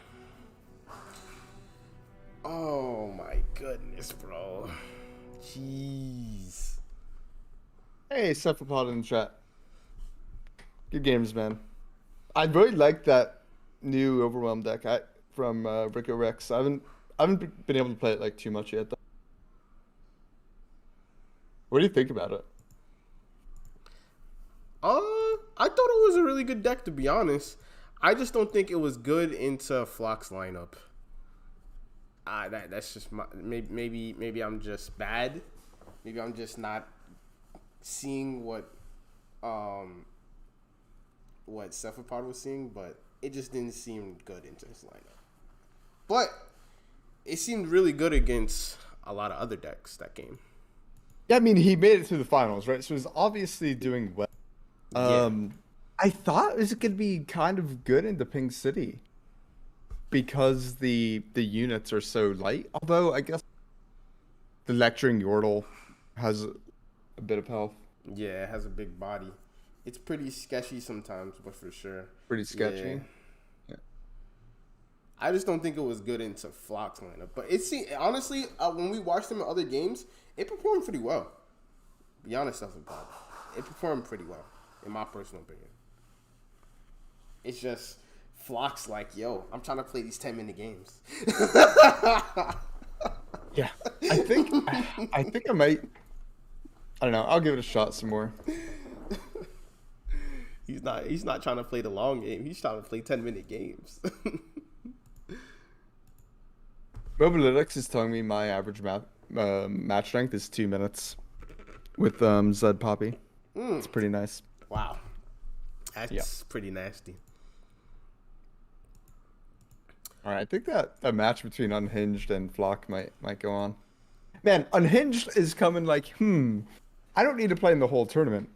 I could just challenge the winner and try and see. Right? If I He's over here like, yo, whoever wins, that's who faced me. But Cephalopod, make sure you send me your information through Twitter, because I don't wanna leak anybody's PayPal. I think I'm gonna tell everybody from now on to just send it to me through Twitter, because I don't want to put anybody's info on Twitch and stuff like that. So, yeah. So just send it to me through Twitter, so that when I pull up the chats, it's not all, because I can't X out chats on Runeterra. So right. When I go to people's names, it automatically pops up. I'm like, wait, hold on, I don't want to. So I think I'm gonna just direct everybody to just send it to me through Twitter. Yeah, literally, he's the final boss. You're here facing the final boss. Didn't even go through none of the rooms.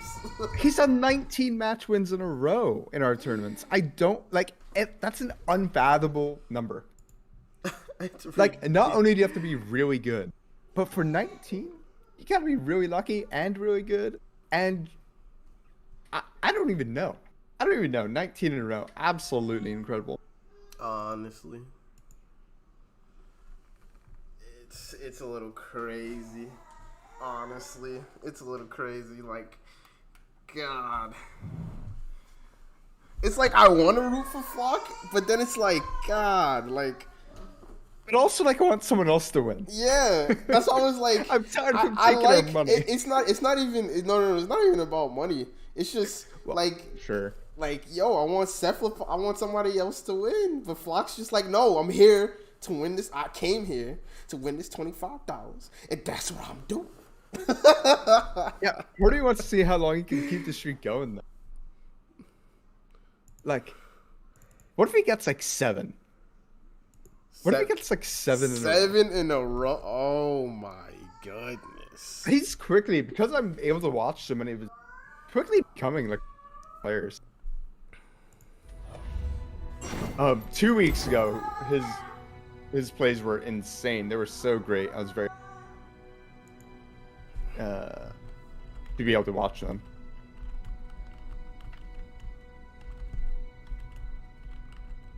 I'm wondering if Unhinged and Flock are actually gonna.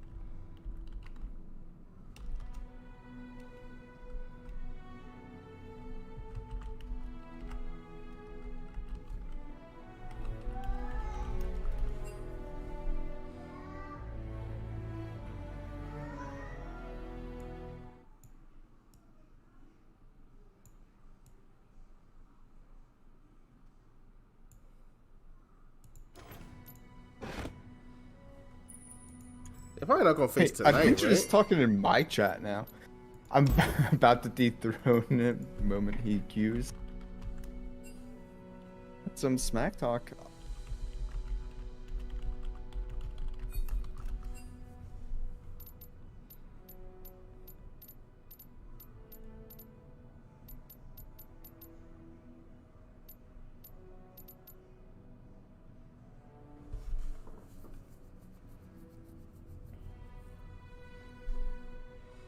Wait, you streaming right now? No, which is why I was shocked. But I still have like my Streamlabs Oh, OBS thing open, so I have my chat open still on my I have 3 monitors. 3. Oh my. I need to get on that level. Yeah, it's insane. I like it. Because like, how am I supposed to watch my chat, play the game, and look at matchup? Oh, you're so right. That's like all I do. Like while I'm playing, I'm just staring at a map like the entirety of the time. Oh, you're so right. Wow. Dang. You actually use those 3 monitors. I literally use all 3 all the time. I don't know. I don't know if I could go back down to. I don't think I could do it. I'd feel like I lost an arm. Wow. It's actually kind of intense. I'm not even gonna hold you. So I don't think they're playing right now, but GG's Flock, GG's Cephapod. Let me see who made 3rd. I didn't even check. Oh yeah, I was so distracted.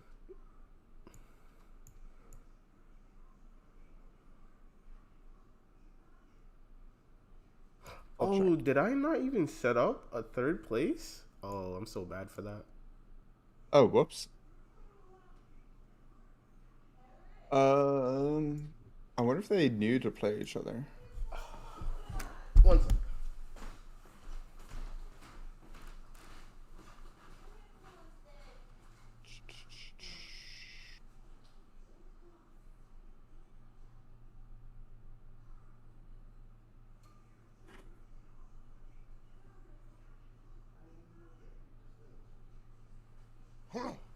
I smell job.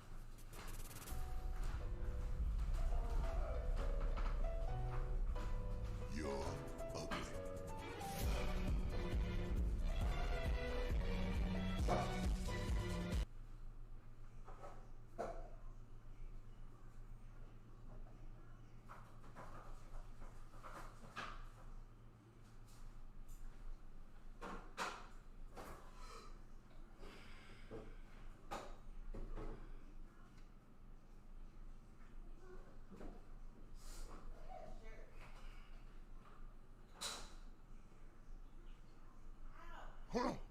I smell job.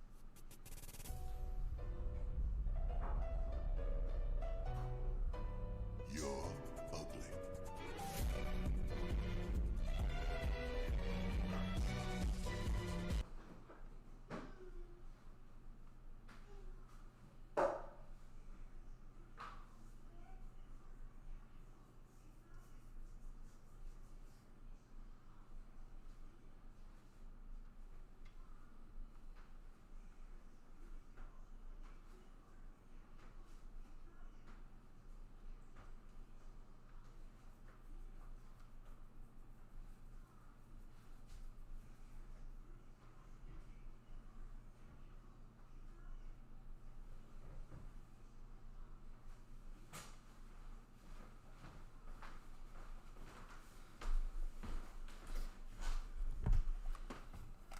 So who would have been third? It would have had to be In between Chewbacca and Sheeran and Mage. Sharon Mage, right? Yeah. Dang, let me see if I can hit them up because those are the last. Well, to at least see. Wait, do you have Sharon added? I do. I think they're offline. Ah. Oh damn.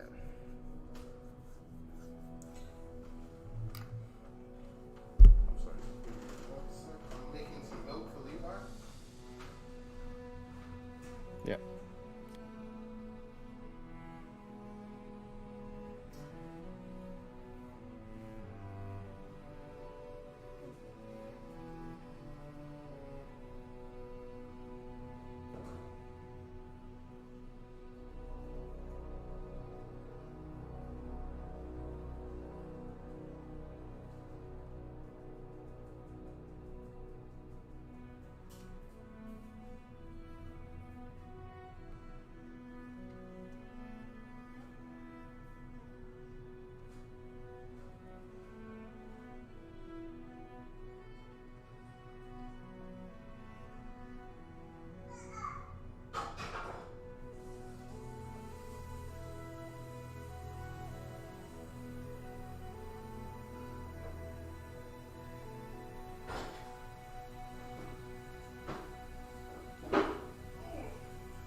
Alright, so confirmed they got off already?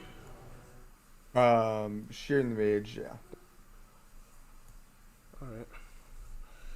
Well, I guess I'll see how I can set that up. But, so, first place is Flock. Second place is Cephalopod. So, I'm going to send them the big moolahs. And, yeah. All right. His actual sister, by the way. Yeah. Yeah, that's my sister. Yeah, I just got back. I was finishing up the tournament. But Doey, did you have anything else to say? No. Still on tomorrow around 8:30 for the podcast. Yes, sir. So we will be here tomorrow talking about some of these decks. Like I want to talk about this. I want to break down this Overwhelm deck. It actually looks really cool, right? So I want to break down some of the games that Cephalopod was playing because I was recording all the games. Yeah. So we can talk about that deck. I also want to look into that. I think the Zed Poppy deck is just Zed Poppy Rally, right? But it did get a little bit stronger. Would you say with the rally buff? I mean the rally nerf. It didn't make it stronger, but it turns out it just like beats everything that's in the meta. Like it beats dragons, it beats Slurk, it beats Bandletree, it beats Darkness, it loses to Ziggsburn. It's 50-50 into Draven Soul. It beats Plunder, it's even into Sivir, it beats like the random ASOL stuff, it beats the Turbo Thrall stuff. It crushes Lee Sin. Like Okay. it just smacks everything. It just wins against everything. Its worst matchups are Ping City and Ziggs Poppy. Wow. So basically, Flock's lineup. True. Wow. But so we're gonna talk about those two decks tomorrow. Probably a few more things if anything changes in the Runeterra era tomorrow. But I gotta watch Levi, so I'll catch you guys later. Let me see who I'm gonna raid. Though, you got anybody in mind? Why don't you raid Grandpa Roji? Oh, Roji's on? Yeah. Say less. All right. I'm gonna head out too. See you, man. All right, bro. Later. See you tomorrow.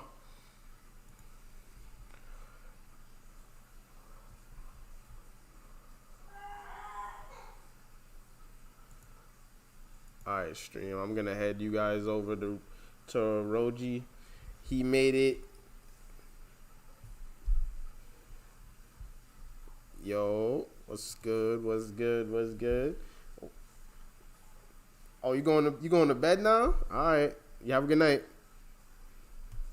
I'll probably give you a call after I raid this guy, but let me set this up. Give me 1 second, stream. I apologize.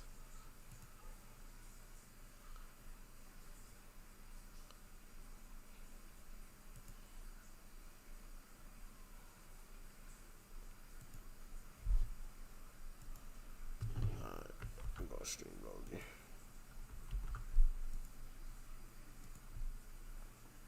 Gotta send it over to Rogi, fam. Copastatic.